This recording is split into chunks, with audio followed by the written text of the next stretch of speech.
हाँ जी, स्वागत है आपका सिरेमिक एकेडमी के प्लेटफॉर्म पर। एक बार मुझे फटाफट कमेंट करके बता दो कि भाई हाँ, आवाज़ वगैरह सब कुछ ओके आ रही है और क्लास आपको शो हो रही है। कल जो अपन ये क्लास नहीं ले पाए थे लाइट की वजह से, और वो सब आपको बताया ही था, तो आज अपन उस क्लास को शुरुआत से शुरू कर लेते हैं। ज़्यादा कुछ पढ़ा भी नहीं था अपन ने, 10-15 मिनट ही हुई थी क्लास और फिर वो रुक गई थी। तो शुरुआत से शुरू कर लेते हैं। आज यूट्यूब पर भी लाइव है और ऐप पर भी लाइव है। राजस्थान बोर्ड के एनसीईआरटी छठी से 12वीं तक की भाई बता देंगे। एक बार थोड़ा सा ना आप चीज़ों को, मैंने आपको बताया था कि अभी जो अपने ये जो मेंटरशिप प्रोग्राम है उसमें 4-5 दिन लगातार क्लासेस आएंगी। हालांकि मैंने आपको शेड्यूल दे रखा है, थोड़ा सा वो कल की क्लासेस की वजह से थोड़ा सा गड़बड़ हो गया, एक एक दिन डिले चलेगा। पर अपन मेंटरशिप जो बैच है उसके अंदर 4-5 क्लासेस में लाइव लगातार ले रहा हूँ, अगले 4-5 दिन लगातार मिलेगी। आज किसके ऊपर है? तो आज है आपके आंसर राइटिंग सेशन पर। कल आपके रहेगी उसके ऊपर जो कि आईएएस देने वाले हैं 2025 के अंदर। जो स्टूडेंट आईएएस का एग्जाम देना चाहते हैं, वो हो सकता है जिन्होंने आरएस मेंस दे लिया हो, वो भी बहुत सारे स्टूडेंट ऐसे चाहते हैं कि हम आईएएस का एग्जाम देना चाहते हैं, तो उनको क्या प्रिपरेशन स्ट्रेटेजी क्या होनी चाहिए, उसके ऊपर अपन बात करेंगे। फिर अपन बात करेंगे कि जो स्टूडेंट इस बार आरएएस का प्री पहली बार जो देने जा रहे हैं, यानी कि फ्रेशर जो हैं, उनकी क्या स्ट्रेटेजी होनी चाहिए। फिर अपन बात कर लेंगे कि जो आरएएस का मेंस दे के आ चुके हैं उनके पास क्या क्या ऑप्शन है और किस तरीके से उनको अपना टाइम यूटिलाइज करना चाहिए, क्योंकि एक उनका ऑप्शन तो यही है।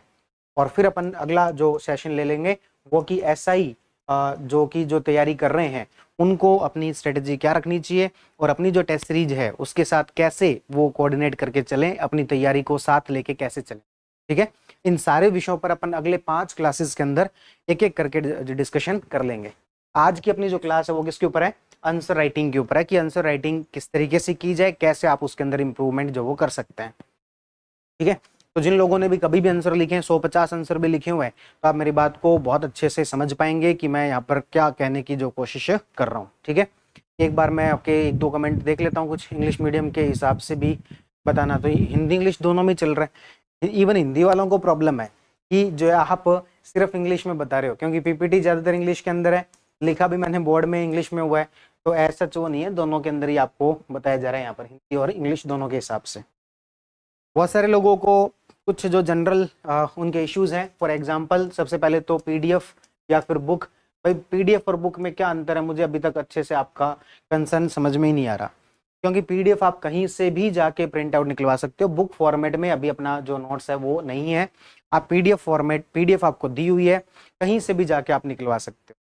पीडीएफ आपकी 3 जगह पर पड़ी हुई है। पहला टेलीग्राम पर भी है, सेकंड ऐप पर है। ऐप पर आपको 2 जगह पर मिल जाएंगी। एक आप जाओगे फ्री मटेरियल के अंदर, उसमें जाओगे इकोनॉमिक सर्वे, उसमें आपको पीडीएफ मिल जाएगी। दूसरा आपका जो कोर्स है, कॉम्बो कोर्स जो है या फिर सर्वे वाला कोर्स है, उसके अंदर जाओगे उसमें भी मिल जाएगी। कोर्स वाले में जाओगे तब आपको थोड़ी सी दिक्कत आती है, क्योंकि ये जिप फाइल है। क्योंकि ऐप के ऊपर 40 MB से ज्यादा, जो पेड वाला जो कोर्स है उसमें 40 MB से ज्यादा की फाइल अपलोड नहीं हो सकती। इस प्रकार का ऐप का कोई इशू है, इसलिए उसको जिप फाइल के रूप में करना पड़ता है। इसके लिए आपके पास अनजिप करने का एक ऑप्शन होता है, वो करके आप इसको डाउनलोड कर सकते हो, मतलब उसको रीड कर सकते हो।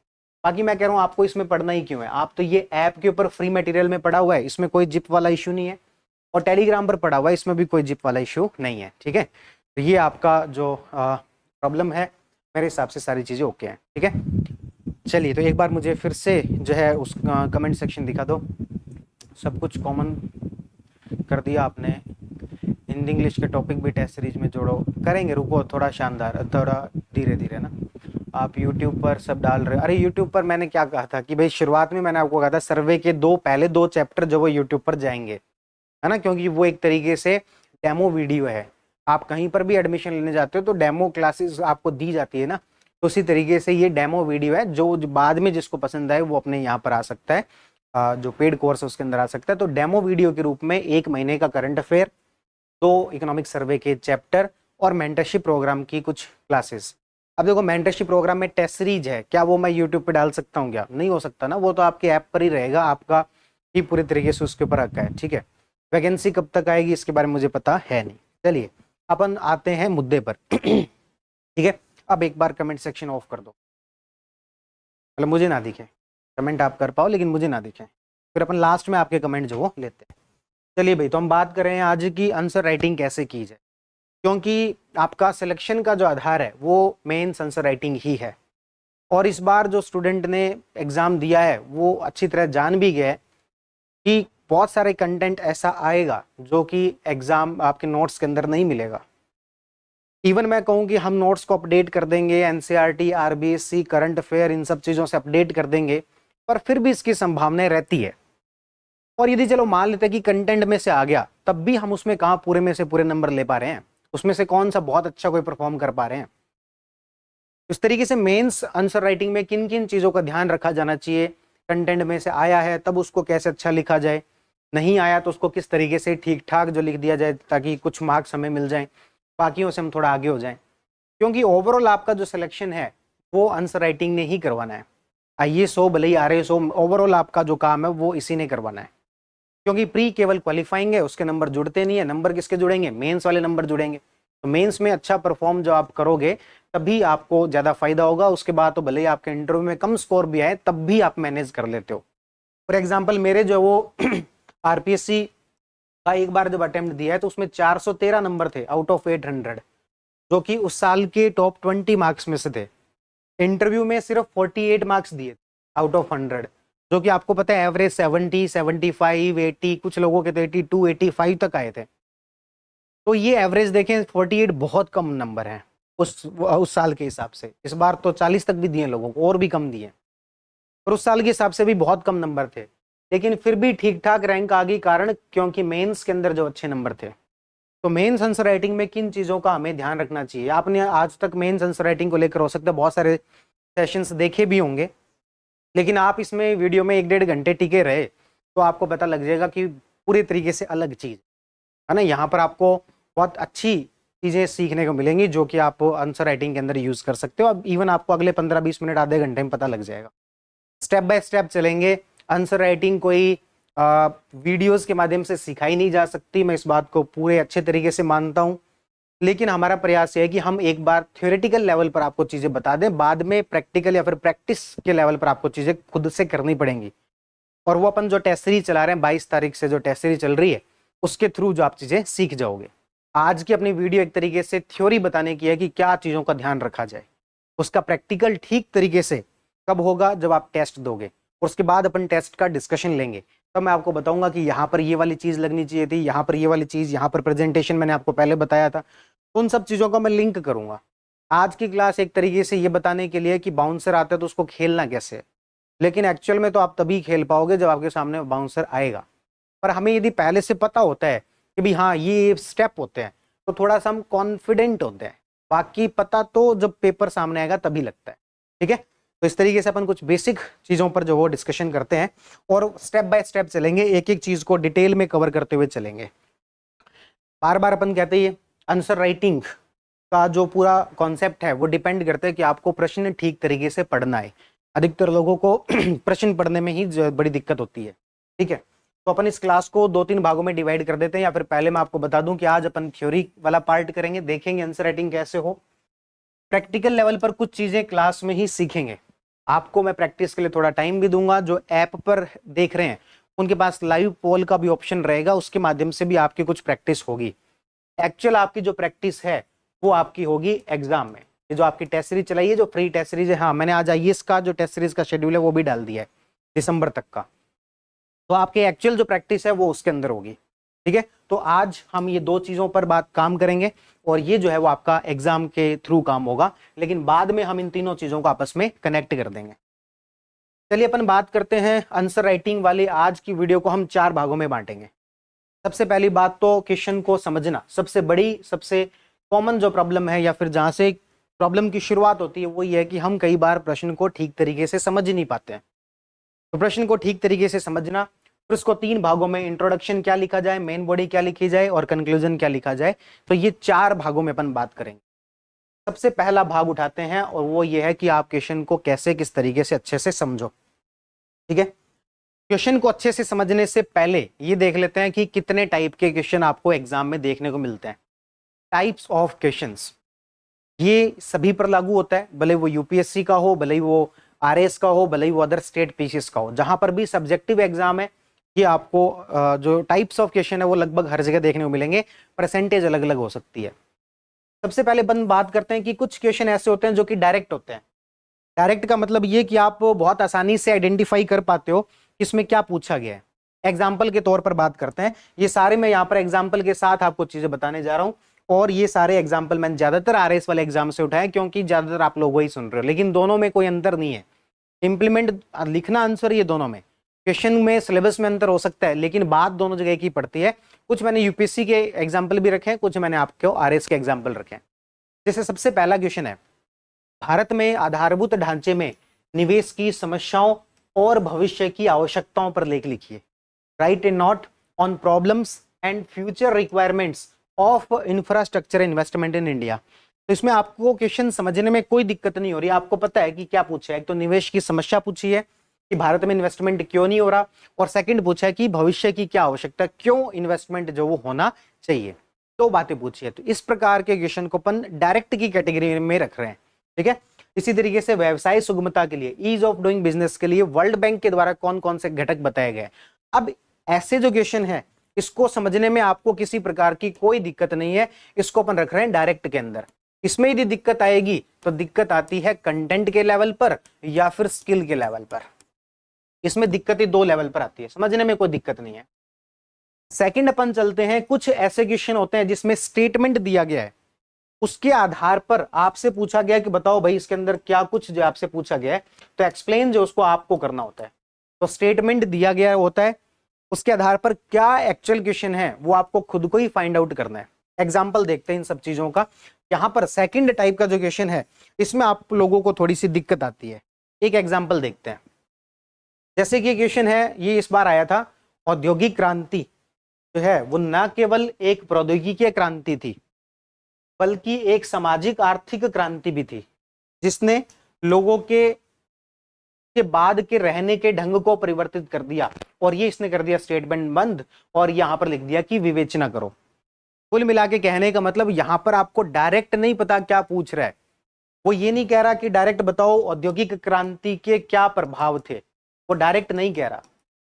इस क्वेश्चन को इजी बनाना होता तो एग्जामिनर क्या करता, औद्योगिक क्रांति के प्रभाव बताओ, और आप उसको बांट देते कि देखो भाई औद्योगिक क्रांति से ये फर्क पड़ा प्रौद्योगिकी में, ये फर्क पड़ा सामाजिक आर्थिक स्थिति में, और ये फर्क पड़ा लोगों के रहने की स्थिति में। क्वेश्चन वही पूछा है, बस इस बार उसने क्लियर लिख के नहीं दिया, उसने एक स्टेटमेंट दिया है और आप अपने आप से ढूंढो कि क्या लिखना है।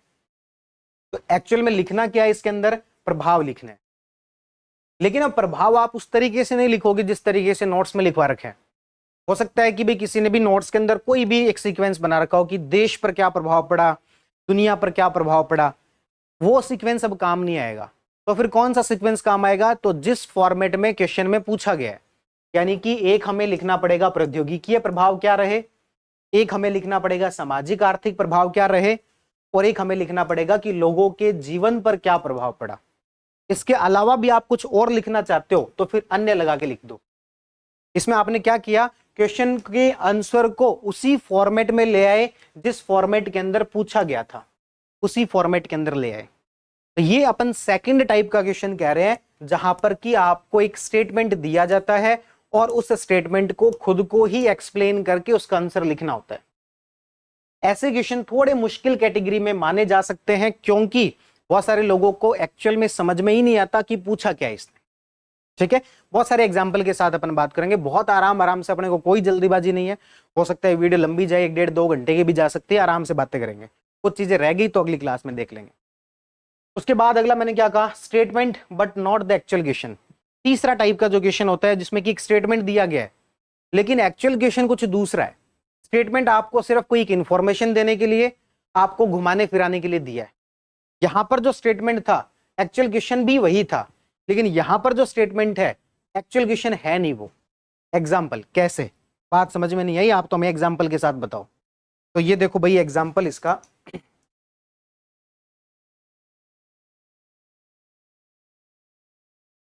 यदि अपन इस क्वेश्चन को देखते हैं, आरएस में आया हुआ है, प्लेटो के न्याय सिद्धांत में साहस और संयम अंतर्निहित है। आधुनिक समाज एवं प्रशासन में क्या वे आज भी युक्ति संगत है। एथिक्स का क्वेश्चन है जिसमें वो प्लेटो के न्याय सिद्धांत, जस्टिस थ्योरी जो है उसके बारे में कुछ बता रहा है। पहला स्टेटमेंट कुछ दे रहा है वो, और प्लेटो की जस्टिस थ्योरी के बारे में बता रहा है। लेकिन प्लेटो की जस्टिस थ्योरी नहीं पूछी उसने। उसने क्या पूछा है कि ये जो जस्टिस थ्योरी है आज के समाज में और आज के प्रशासन में किस तरीके से उपयोगी है, किस तरीके से प्रासंगिक है। तो यहां पर जो स्टेटमेंट था और जो एक्चुअल क्वेश्चन था वो दोनों अलग अलग है। तो आपको जो अगली दिक्कत आती है वो यहां पर आती है। आरपीएससी में अपन बात करें या स्टेट पीसीएस में बात करें 70% क्वेश्चन ज्यादातर डायरेक्ट आते हैं। अच्छी बात आप लोगों के लिए है। हालांकि पेपर जैसा इस बार आया, लगातार पेपर थोड़ा एनालिटिकल जो होता जा रहा है, उसमें संभावना है कि आने वाले समय में ये डायरेक्ट क्वेश्चन की परसेंटेज और कम हो जाए और इनकी जो परसेंटेज है वो और ज्यादा बढ़ जाए, जैसा कि यूपीएससी में होता है। यूपीएससी में डायरेक्ट क्वेश्चन नहीं पूछते हैं, आपको वहां पर मुश्किल से 20-30% क्वेश्चन डायरेक्ट मिलेंगे। बाकी आपको एक बड़ा सा स्टेटमेंट दिया जाएगा, हो सकता है उसी को एक्सप्लेन करना हो या हो सकता है उसको केवल आधार बनाना हो और एक्चुअल आंसर कुछ और लिखना हो। ये 3 टाइप के क्वेश्चन जो पूछे जाते हैं, ठीक है। इनमें से अलग अलग टाइप को किस तरीके से हैंडल करना होता है अपन 1 बाय 1 बात करेंगे। अब अपन अगले पार्ट पर चलते हैं कि क्वेश्चन समझने में जो सबसे पहला पार्ट चल रहा है अपना, अंडरस्टैंड द क्वेश्चन। क्वेश्चन को समझने में क्या क्या समस्याएं आती है, एक एक पर आप बहुत आराम से बात करेंगे और आपसे मैं यहाँ पर कोशिश करूंगा कि आप लोगों को भी इंगेज करूं इसके अंदर और आप लोग भी इसके आंसर करो कि भी हाँ ये बात हमें समझ में आ गई। जैसे कि सबसे पहला क्वेश्चन को समझने में सबसे बड़ी जो दिक्कत आती है, शुरुआत जहां से दिक्कत की होती है वो है कि इस क्वेश्चन में कितने पार्ट्स दिए गए हैं, कितने भागों में इस क्वेश्चन को बांट के इसका आंसर करना है। ठीक है, जैसे कि 1-2 एग्जांपल मैं बता देता हूं, फिर आप लोग बताना कि हाँ कि ये बात हमें समझ में आ गई और इसमें इतने पार्ट्स हैं। ठीक है, जैसे पहला क्वेश्चन है, भारत में आधारभूत ढांचे में निवेश की समस्याओं पर और भविष्य की आवश्यकताओं पर लेख लिखिए। बहुत आसानी से आइडेंटिफाई किया जा सकता है। पहला पार्ट तो ये रहा और सेकंड पार्ट ये रहा। सबसे पहला तो हमें निवेश की समस्या पर लिखना है और सेकंड हमें भविष्य की आवश्यकताओं पर लिखना है। इस तरीके से आपके आंसर के अंदर ये 2 हेडिंग तो होनी ही चाहिए। ठीक है, तो इसको कितने भागों में बांटा है? 2 भागों के अंदर। ये वाला बता दो कितने भागों में बांटा हुआ है, सेकंड वाला आप ही बता दो। एक काम करते हैं, एक पोल क्रिएट कर लें क्या? चलो एक पोल क्रिएट करते हैं। जिसको लग रहा है कि इस क्वेश्चन के अंदर एक भाग में बांटना है, ऐप पर हो पाएगा ये पोल वाला ना, यूट्यूब पर नहीं हो पाएगा। जिसको लग रहा है कि इसको एक भाग में एक ही क्वेश्चन पूछा हुआ है वो ए पर क्लिक कर देंगे, जिसको लग रहा है 2 पूछे हुए हैं वो बी पर क्लिक कर देंगे, जिसको लग रहा है 3 और जिसको लग रहा है 4 तो वो डी पर क्लिक कर देंगे। एक पोल क्रिएट कर देते हैं, 10 सेकंड का टाइम दे देना इनको, सिर्फ 10 सेकंड का। 10 का ऑप्शन होता है, 10 का नहीं होता। चलो कोई ना, 15 दे दो। सेकंड क्वेश्चन में ईज ऑफ डूइंग बिजनेस के अंदर निर्धारित घटक बताएं और भारत की व्यवसाय सुगमता में रैंक बढ़ने हेतु कौन से घटक है। लाइव पोल 10 सेकंड बाद आपकी स्क्रीन पर ऐप पर दिखाई देगा। आप इसका आंसर जो वो कर सकते हैं। कितने क्वेश्चन है इसके अंदर?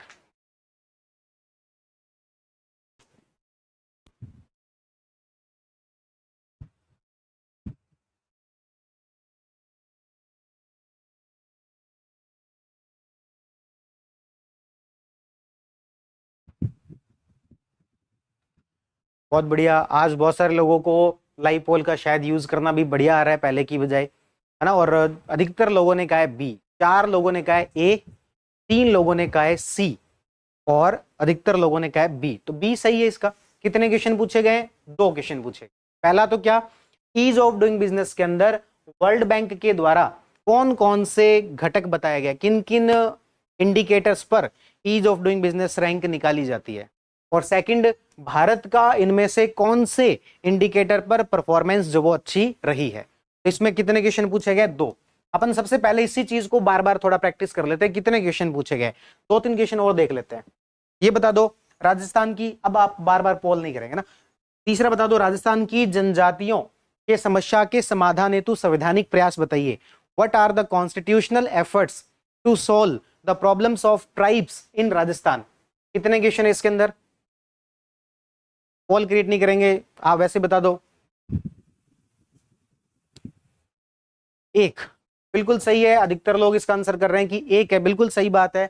कोई बात नहीं, कुछ लोग कह रहे हैं हमारे पोल नहीं आया, कोई बात नहीं। ऐप का नया फीचर है, कई लोगों को समझने में थोड़ा दिक्कत होती है। धीरे धीरे आप ऐप को लेकर हैबिचुअल हो जाएंगे। तो जिनके पोल नहीं आ रहा, 2-4 पोल अपन और देंगे ना, तब आप हैबिचुअल हो जाओगे। तो अपन कह रहे राजस्थान की जनजातियों के समाधान हेतु कितने क्वेश्चन पूछे गए? एक। बहुत बढ़िया, सब लोगों का इजी था ये, है ना। अपन 2-3 एग्जाम्पल और देख लेते हैं ताकि आपको ये प्रॉब्लम सबसे पहले जो वो खत्म हो जाए। इसमें बता दो कितने क्वेश्चन है, बहुत इजी है। चलो इसको हटाओ,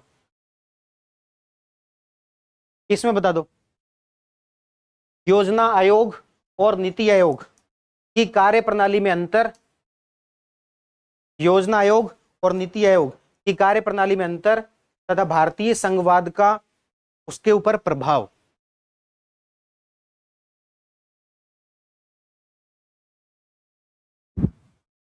सही है, बहुत सही है, सब लोग बता रहे हैं कि 2। ठीक है, तो बहुत बढ़िया है। बस यही करना है। सबसे पहले अपन को पार्ट्स एक एक करके अपन चीजों को स्टेप बाय स्टेप लेके चलते हैं। चलिए, ये तो मैंने क्या बहुत आसान आसान पूछे थे। एक मैं क्वेश्चन आपको दे रहा हूँ, यूपीएससी में आया हुआ है, जिसमें ना बहुत सारे पार्ट्स में उसने डिवाइड करके करने को कहा है।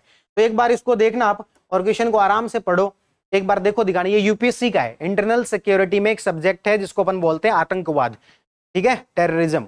इसमें मुझे बताओ दिखाने, ये क्योंकि अच्छा क्वेश्चन है।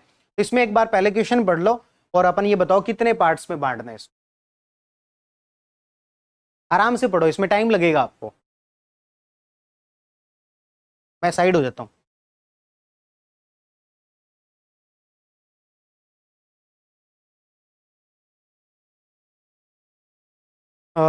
नेहा 4 और देख लो, 4 से भी ज्यादा मिल सकते हैं।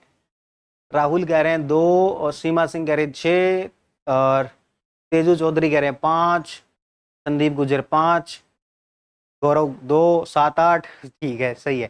ठीक है, देखो इसमें बहुत सारे पार्ट्स थे, है ना। एक क्वेश्चन को देखो, जितने ज्यादा पार्ट्स में बांटने को कह दिया ना हमारे लिए, उतना ही आसान हो जाता है वो क्वेश्चन। ठीक है, देखते हैं कौन से। सबसे पहले देखो, आतंकवाद की जटिलता और तीव्रता, कोई इसे 1 भी मान सकता है, कोई इसे 2 भी मान सकता है, दोनों तरीके से लिखा जा सकता है। तो आतंकवाद की जटिलता और तीव्रता, एक बार इसको 2 मान लेते हैं। 2, उसके कारण बताओ। 3, उसका नेक्सिस बताना है। 4, और एक इसके लिए क्या किया जाना चाहिए, आवश्यक उपाय बताने। 5। इस तरीके से 5 भागों में इसे जो है बांटा जाना चाहिए था। कैलाश सिंह कह रहे हैं 6। हो सकता है भी आप लोगों ने संबंध को और इस नेक्सिस को अलग अलग मान लिया हो, तो 6 भी हो सकते हैं। पर ओवरऑल हमें एक पता होना चाहिए कि हमें सबसे पहला काम क्या देखना है, उस क्वेश्चन को कितने पार्ट्स में डिवाइड किया जाए। ये हमारी थॉट प्रोसेस में सबसे पहला थॉट आना चाहिए। ठीक है, तो चलिए, आप ये पहली जो मैं बात आपको कन्वे करना चाह रहा था, वो सब लोग जो वो बहुत अच्छे से समझ गए हैं। तो अब अपन इससे आगे बढ़ते हैं। सबसे पहली जो आप गलती ना करो वो है कि कितने पार्ट्स में डिवाइड किया जाए। अब अपन देखते हैं क्वेश्चन पढ़ने में सेकंड हमसे गलती क्या होती है। सेकंड गलती ये होती है कि आंसरिंग व्हाट यू नो। कई बार हम वो चीज का आंसर करते हैं जो कि हमें आता है, जबकि एग्जामिनर कुछ पूछ और रहा है। हम क्या आंसर करते हैं कि जो हमें आता है, ना कि जो पूछा गया है। एग्जाम्पल के तौर पर इस बार जिन्होंने आरएस दिया है उनमें अधिकतर लोगों ने ये गलती की है। एक बार अपन इसे देख लेते हैं। क्वेश्चन का आंसर अपन डिटेल में बाद में बात करेंगे, ठीक है, पर मैं एक बार आपको एग्जाम्पल के थ्रू समझाना चाह रहा हूं कि कई बार हम वो गलती करते हैं कि जो पूछा गया है उसकी बजाय हम वो लिख के आते हैं जो कि हमें आता है।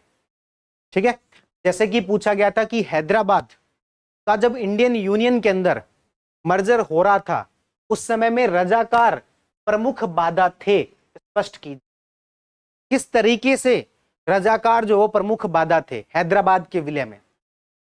हमें ये क्वेश्चन अच्छे से कंटेंट उस तरीके से पढ़ा नहीं हुआ। हमें क्या आता था, हमें आता था कि सर नवंबर 1948 के अंदर एक ऑपरेशन चलाया गया था, उस ऑपरेशन का नाम था ऑपरेशन पोलो, और आप हैदराबाद के जो शासक थे उनका नाम लिख देते हो, हैदराबाद के जो दीवान थे उनका नाम लिख देते हो, और इस तरीके से बहुत सारी दिक्कतें आई, बाधा मतलब बहुत सारी विलय के अंदर दिक्कतें आई। क्या ये एक्चुअल में उसका आंसर था क्या? क्या उसने पूछा था कि कब हुआ है? क्या उसने पूछा था कि इसका ऑपरेशन का नाम क्या था? क्या उसने पूछा था कि हैदराबाद के शासक का नाम क्या था? आप अपने इस नॉलेज को यूज कर सकते हो। आप बताओ कि ये सब चीजें मुझे पता है, लेकिन आपका जो आंसर की जो स्ट्रक्चरिंग है वो इस तरीके से होगी जो कि उसने पूछा है। आप ये यहां पर लिखोगे। हालांकि अपन इस आंसर के बारे में बाद में सारी बातें करेंगे, अभी केवल क्वेश्चन को समझने की बात कर रहे हैं। तो रजाकार जो है वो बाधा किस तरीके से थे, आप इंट्रोडक्शन में एक लाइन में ये बात बता सकते हो कि ऑपरेशन अपोलो के माध्यम से मर्जर किया गया फलानी ढिमकानी, उसके बाद लिख दो कि रजाकार जो बाधा किस तरीके से थे। रजाकार, आपका आंसर का लगभग 80% इसी लैंग्वेज में होना चाहिए कि रजाकार बाधा किस प्रकार से थे, क्योंकि उसने पूछा वही है। हम क्या करते हैं कि हमें जो आता है वो लिख के आ जाता है। तो 80% भाग में क्या होना चाहिए, रजाकार बाधा किस तरीके से थे। तो आप कह सकते हो उन्होंने 1 लाख लोगों की आर्मी बना ली थी, उन्होंने वहां के लोगों को इमोशनली एक तरीके से ब्लैकमेल किया था और भारत सरकार के खिलाफ एक प्रोपेगेंडा चलाने की कोशिश की थी, सैनिकों के स्तर पर युद्ध वगैरह, युद्ध हथियार वगैरह इकट्ठे कर लिए थे, भारत सरकार के ऊपर दबाव बनाने की कोशिश की थी। ये सारी बातें लिखो। एक्चुअल आंसर ये है, वो जो हमें पता है उसका अपन यूज कर सकते हैं कि इन सब के बावजूद भारत ने ऑपरेशन पोलो के माध्यम से विलय करवाया। तो मैं यहां पर आपको जो बात कन्वे करने की कोशिश कर रहा हूं वो ये है कि हमें क्वेश्चन को ठीक तरीके से समझना कि वो पूछ क्या रहा है। ठीक है, तो सेकंड हमसे यहां पर गलती होती है। तीसरा एक बार अपन इसको ले लेते हैं कि कुछ ऐसे क्वेश्चन होते हैं जो कि कुछ नैरो लिखने होते हैं, हम उसको वाइडर फॉर्मेट में लिख के आ जाते हैं, और कुछ क्वेश्चन ऐसे होते हैं जो कि वाइडर लिखने होते हैं, हम उसको नैरो लिख के आ जाते हैं। दोनों को एग्जाम्पल के थ्रू बात करें। मैं क्या कह रहा हूं यहां पर, मैं ये कह रहा हूं कि कुछ क्वेश्चन ऐसे होते हैं जो कि लिखने कैसे हैं, वाइडर लिखने हैं, मतलब कि ज्यादा डायमेंशन हमें यहां पर कवर करने हैं, लेकिन अपन गलती क्या करते हैं, गलती ये करते हैं कि नैरो लिख के आ जाते हैं। कुछ क्वेश्चन ऐसे होते हैं जो कि नैरो लिखने हैं, लेकिन हम गलती क्या करते हैं, उसको वाइडर लिख के आ जाते हैं। एग्जाम्पल के तौर पर बात करते हैं, सारी चीजें एग्जाम्पल के थ्रू बात करेंगे। जैसे मान लो ये तीसरा क्वेश्चन था, राजस्थान की जनजातियों के समाधान के लिए संवैधानिक प्रयास क्या क्या किए। एक बार या तो आप कमेंट में लिख दो या फिर खुद के मन में सोच लो बस, इस क्वेश्चन का आंसर में क्या क्या लिखोगे कि ट्राइबल्स के लिए सरकार के द्वारा किए गए संवैधानिक प्रयास, मन में सोच लो। या फिर जो वो नैरो और वाइडर, अभी मैं बात कर देता हूं। नैरो मतलब कि चीजें हम जो वो बहुत कम लिख के आगे, संकुचित लिख के आगे, अभी मैं बात कर लेता हूं। पहले आप मुझे इसका आंसर सोच लो दिमाग में।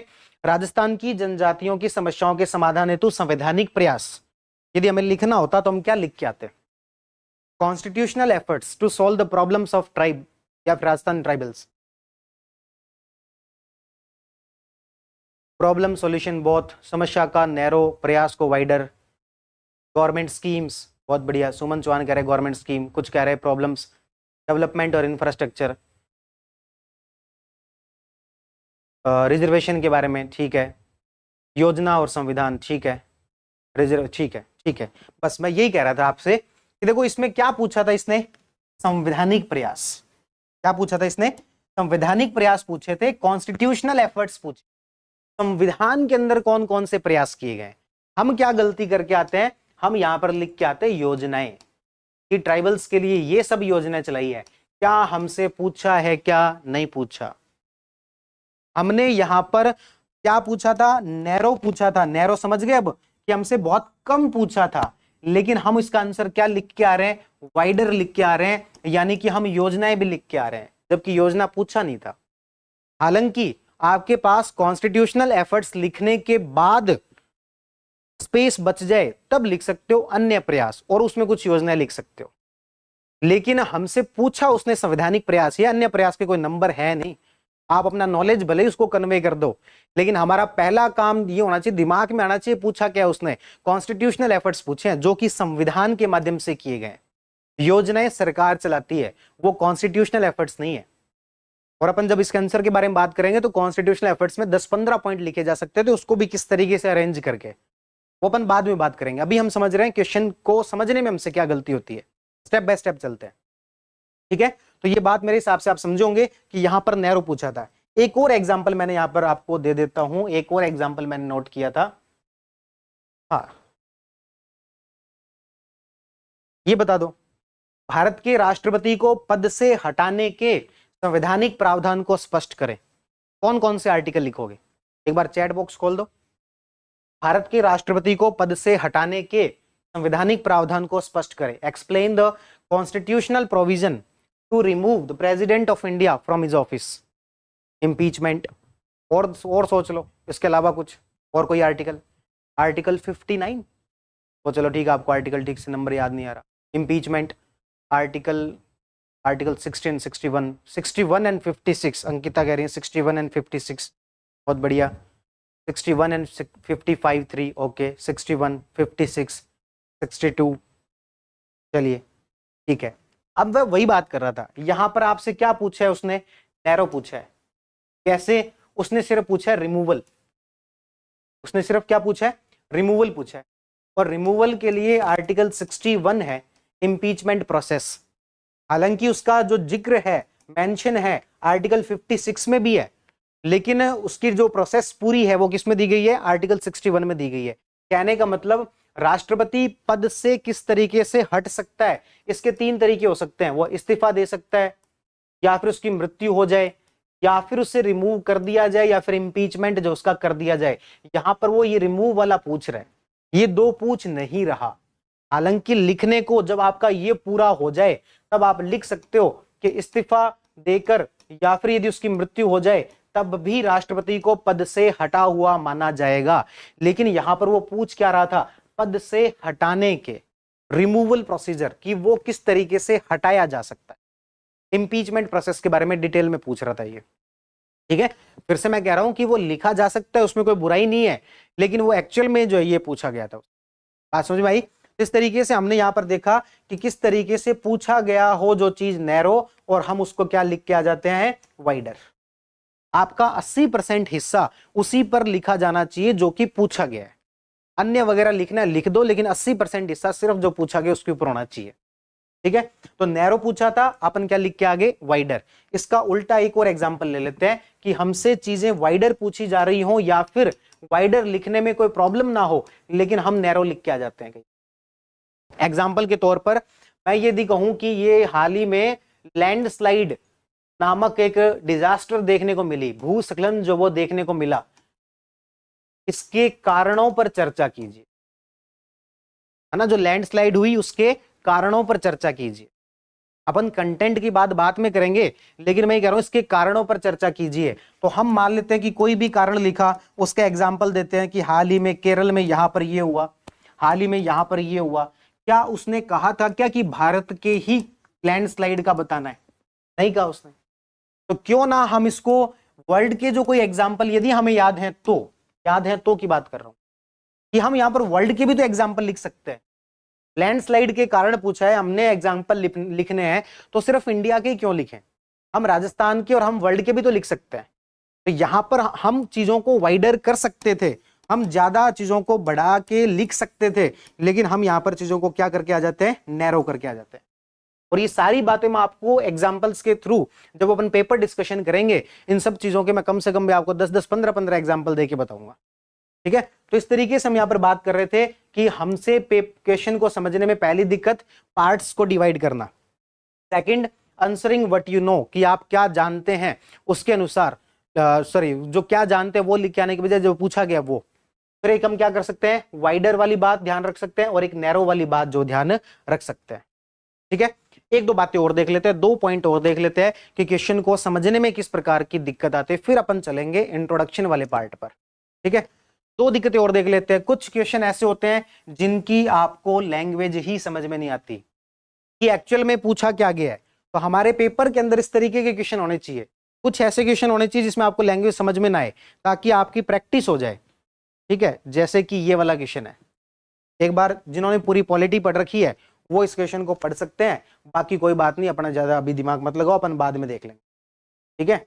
एक बार इस क्वेश्चन को पढ़ोगे तो आपको अधिकतर लोगों को ये नहीं समझ में आता कि इसमें क्या क्या पूछा गया है। जैसे एक स्टेटमेंट वाला अपन ने देखा था ना, जिसमें कि औद्योगिक क्रांति वाला था, तो वहां पर स्टेटमेंट था, लेकिन वो इतना इजी स्टेटमेंट था कि आपको क्लियर पता लग रहा था कि प्रभाव पूछा, लेकिन इसमें क्लियर पता ही नहीं लग रहा क्या पूछा। मुख्य न्यायमूर्ति यानी कि chief justice of India N V. Ramana ने कहा है कि न्यायिक समीक्षा को न्यायिक अतिरेक के रूप में प्रदर्शित करने की प्रवृत्ति ठीक नहीं है। उनके इस कथन का क्या अर्थ है? तो अब अपन को यहां पर दिक्कत होती है कि हमें एक्चुअल में पता ही नहीं लगा कि क्या क्या पूछा है। एक एक करके अपन इसको देखेंगे कि ऐसे जो क्वेश्चन आते हैं उसको कैसे उसको हम डी कोड करें, किस तरीके से उसकी हम व्याख्या करें ताकि हम ठीक डायरेक्शन में लिख पाए। ऐसे क्वेश्चन की सबसे बड़ी दिक्कत ये होती है कि हमें डायरेक्शन ही ठीक नहीं मिलती है कि एक्चुअल में पूछा क्या है। ऐसे क्वेश्चन को अपन देखें कि किस तरीके से हमें यहाँ पर चीजों को व्याख्या करनी है, तो वो अपन बात करेंगे, ठीक है। और एक और जो दिक्कत आती है वो है कि पार्ट्स को ना समझ पाना कि एक्चुअल में उसने क्या पूछा है। तो ये लगभग उसी प्रकार का, एक बार थोड़ा सा अपन इसको देखते हैं,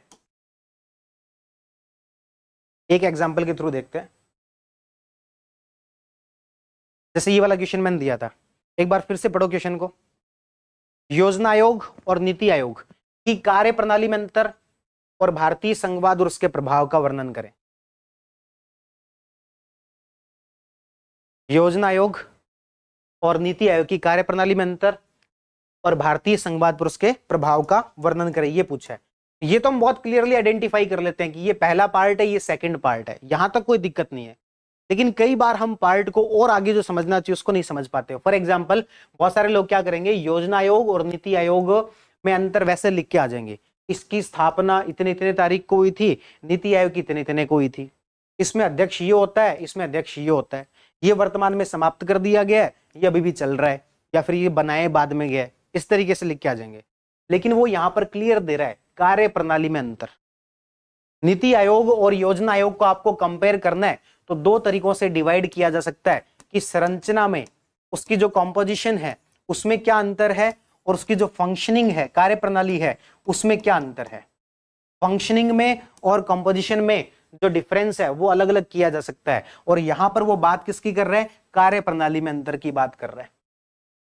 तो यदि हम पहली लाइन में लिख दें कि नीति आयोग और योजना आयोग में संरचना के स्तर पर और कार्यप्रणाली के स्तर पर अंतर है, इसमें से कार्यप्रणाली के स्तर पर अंतर निम्न है। तो यहां पर हमने वैसे तो दो पार्ट आइडेंटिफाई कर लिए, लेकिन एक्चुअल में इन दोनों के बीच जो डिफरेंस है उसे आगे दो पार्ट में डिवाइड किया जाता है, और वो उसमें से सिर्फ एक पार्ट पूछ रहा था, फंक्शनिंग में क्या अंतर है, ठीक है। तो उसे हम जो कई बार अलग अलग नहीं कर पाते। तो ऐसी कुछ समस्याएं जो हमारे सामने आती है, तो 5-6 प्रॉब्लम्स अपन ने देखी कि आपको क्वेश्चन पढ़ते समय में या फिर क्वेश्चन शुरू करने से पहले क्या क्या दिक्कतें जो वो आती हैं। और ये सारी चीजों का आंसर मैं मान लेता हूं कि इस क्वेश्चन का आंसर कर दूंगा, उससे कोई फायदा नहीं हो जाएगा, क्वेश्चन चेंज हो जाएगा। तो आपके सामने प्रॉब्लम ये की ये रहती है। प्रॉब्लम ये 5-6 हैं जो जिन्हें हमें आइडेंटिफाई करना चाहिए, उसके ऊपर काम जो हम अलग अलग क्वेश्चन के थ्रू कर सकते हैं। लेकिन पहले प्रॉब्लम्स तो समझ ली जाए, प्रॉब्लम क्या है, कहां पर हमें आंसर लिखने में दिक्कत कहां आती है, ठीक है। तो मेरे हिसाब से आप इन सब चीजों से सहमत होंगे। एक बार आप लोग बता दो कि भी चीजें ठीक चल रही है, आपको लग रहा है ठीक है कि भी हाँ इस तरीके की प्रॉब्लम आती है, तो फिर अपन इनके सॉल्यूशन पर भी धीरे धीरे बात करते हैं। एक बार आप लोगों के कमेंट सेक्शन देख लो, एक बार यूट्यूब के भी दिखा दो।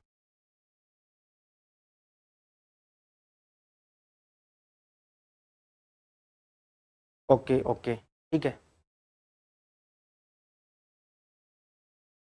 ठीक है, चलिए तो बहुत बढ़िया। तो सबसे पहला हमने अपना जो पार्ट है इस पूरी वीडियो का वो अपन ने कंप्लीट किया, वो ये है कि हमें क्वेश्चन को समझने में किस प्रकार की दिक्कतें आती है। उसके बाद अब अपन सेकंड पार्ट पर चलते हैं, और वो क्या है, इंट्रोडक्शन। लेकिन इंट्रोडक्शन को समझने से पहले अपन आंसर राइटिंग के अंदर कुछ ऐसी बेसिक बातें, कुछ ऐसे बेसिक पॉइंट हमारे दिमाग में हो जिससे कि हमें ओवरऑल चीजों का ध्यान रहे कि आंसर को कैसे लिखना है। इंट्रोडक्शन वगैरह पर अपन बात करेंगे, लेकिन ओवरऑल आंसर राइटिंग के कुछ बेसिक बातें हमारे ध्यान में रहे। सबसे पहली बात, आंसर को सिंपल लिखना है। सिंपल का मतलब टू द पॉइंट और सिंपल, जो पूछा गया है वो। एक बात का ध्यान रखें, आपकी की कॉपी कौन चेक करता है, इसको बैक ऑफ द माइंड आपके दिमाग में रखें, तब आप एक अच्छा आंसर जिससे कि नंबर मिलते हैं वो लिख पाएंगे।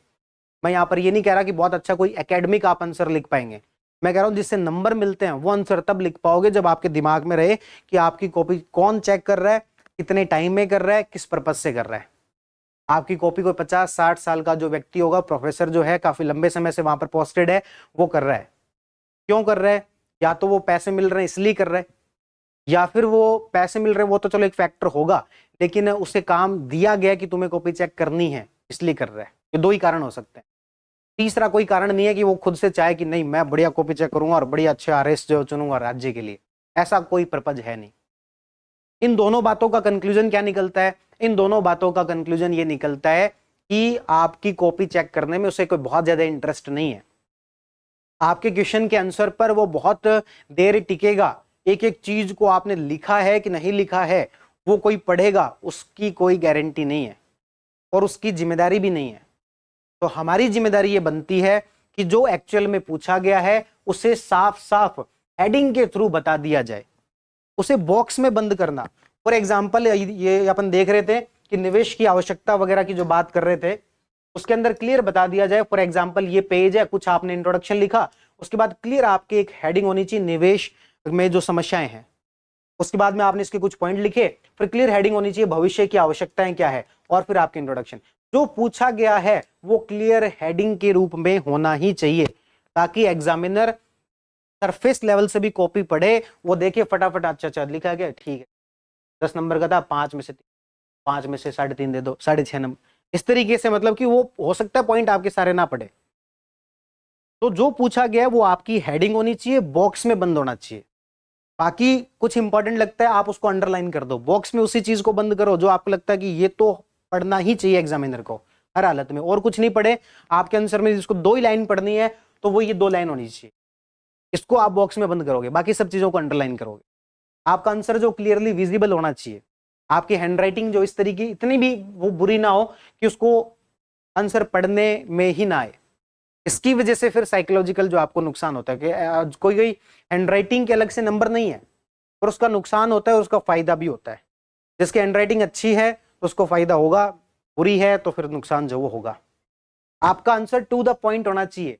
अपन बीए और एमए के एग्जाम में लिखते हैं उस तरीके से नहीं।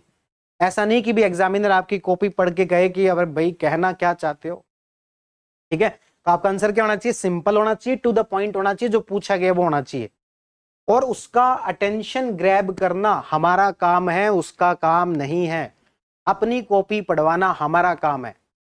हमने अच्छे कोई फैक्ट लिखे हैं तो उसे अंडरलाइन करना, अच्छे कोई हमने कोई डायग्राम बनाया उसे बॉक्स में बंद करना, हेडिंग के अंदर जो उसको डिवाइड करना और उसको भी बॉक्स में बंद करना। अब कई लोग क्या करेंगे कि हर चीज के नीचे जो अंडरलाइन करते रहते हैं, हर चीज के नीचे करोगे तो फिर आपके अंडरलाइन का महत्व ही क्या हो गया, है ना। कुछ लोग नहीं होते कॉपी पढ़ते हैं वो इंपॉर्टेंट पॉइंट को हाईलाइट करते हैं, वो येलो से और गुलाबी से ना हाईलाइट करते हैं। कई लोग पूरी कॉपी को हाईलाइट कर देते हैं, तो हम उसको कहते हैं कि भाई एक काम कर, जो इंपॉर्टेंट नहीं है ना उससे हाईलाइट कर ले, बाकी तेरा वैसे ही पता लग गया। 80% नोट्स को तो तूने हाईलाइट कर रखे हैं। उसी तरीके से आप इतना भी हाईलाइट, इतना भी अंडरलाइन ना करें कि आपकी इंपॉर्टेंट चीज तो जो उससे रही जाए, ठीक है। शो हिम योर पोटेंशियल, पहला पेज अच्छा होना चाहिए, वो सब ठीक है, बेसिक बातें हैं। बस ये ध्यान रखना कि आपका आंसर सिंपल होना चाहिए, टू द पॉइंट होना चाहिए, इजीली उसको विजिबल होना चाहिए, जो हेडिंग वगैरह है वो एकदम क्लियर होनी चाहिए, उसमें उसको मेहनत ना करनी पड़े। ओवरऑल बात का क्रक्स ये है कि आपकी कॉपी पढ़ते समय उसको मेहनत ना करनी पड़े, क्लियर आपको जो चीजें जो दिखाना चाहते हो उसे क्लियर दिख जाए, इस तरीके से इस फॉर्मेट में जो आपको लिखना है। क्लियर है। चलिए अब अपन जो आगे बात करते हैं, सबसे पहले एक बेसिक परसेंटेज देख लो। किसी भी क्वेश्चन के अंदर इंट्रोडक्शन 10 से 15% होना चाहिए। हो सकता है कि किसी क्वेश्चन में इंट्रोडक्शन ना भी हो, चलेगा। जैसे 2 नंबर का क्वेश्चन है, उसमें क्या इंट्रोडक्शन लिखोगे, नहीं लिखना। 5 नंबर वाला है, कोई ऐसे क्वेश्चन हो भी सकते हैं जिसमें इंट्रोडक्शन की आवश्यकता नहीं है, तो उसमें भी चलेगा, उसमें कोई जबरदस्ती नहीं करनी है। 10 नंबर वाले के अंदर आपको इंट्रोडक्शन लिखना चाहिए। और यूपीएससी में जो भी आता है, एक 10 नंबर का आता है, एक 15 नंबर का आता है, इन सबको इंट्रोडक्शन लिखना चाहिए। लेकिन इंट्रोडक्शन में कई लोग क्या करते हैं, इंट्रोडक्शन को जैसे मान लो उनको टोटल 1 पेज मिला है, आधे पेज तक तो वो इंट्रोडक्शन ही लिखते रहते हैं, फिर आते हैं अपने पूछा गया उसके ऊपर। तो भाई आपका इंट्रोडक्शन मैक्सिमम कितना होना चाहिए, 10 से 15%। अब मैंने परसेंट में बता दिया, अब कितना स्पेस है, कितने नंबर का है, उसके हिसाब से आप कन्वर्ट कर लो। यदि 5 नंबर का है, लगभग 7-8 लाइनें मिलती हैं, तो यानी कि 1-2 लाइन का इंट्रोडक्शन लिख सकते हैं। यदि वो 10 नंबर का है, आपको 20 लाइन शायद मिलती है, तो लगा लो 3 से 4 लाइन मैक्सिमम आप इंट्रोडक्शन लिख सकते हो। और यही सेम बात लागू होती है कंक्लूजन पर भी। जो निष्कर्ष है वो भी 10 से 15%, बस इससे ज्यादा नहीं होना चाहिए। ऐसा कोई ऐसे पिन पॉइंट आप ऐसे नाप तोल के 10-15% करोगे, ऐसा नहीं है। पर एक ओवरऑल आपके दिमाग में एक जनरल एक आइडिया बिठा लो कि 10 नंबर वाला क्वेश्चन है, यानी कि जिसमें 1 पेज मिल रहा है, उसमें 3 से 4 लाइन का इंट्रोडक्शन हो। और जो 5 नंबर वाला है, जिसमें कि आपको 7-8 लाइन मिल रही है, 1 से 2 लाइन का इंट्रोडक्शन हो। यूपीएससी वालों को जब 10 नंबर का क्वेश्चन आता है तो उनको 2 पेज मिलते हैं। 2 पेज का मतलब लगभग आप इतना इंट्रोडक्शन लिख सकते हो, लगभग 4-5 लाइन के इंट्रोडक्शन लिख सकते हो। ये नहीं कह रहा कि लिखना ही है, लिख सकते हो, ठीक है। तो 10 से 15% वाला जो रेशियो है आप उसको ध्यान में रखो, तो आपको सबके अकॉर्डिंग बांट लेना। फॉर एग्जाम्पल यूपीएससी में एक ऐसे आता है निबंध, 12 पेज लिखने होते हैं। कितने पेज लिखने होते हैं? 12 पेज।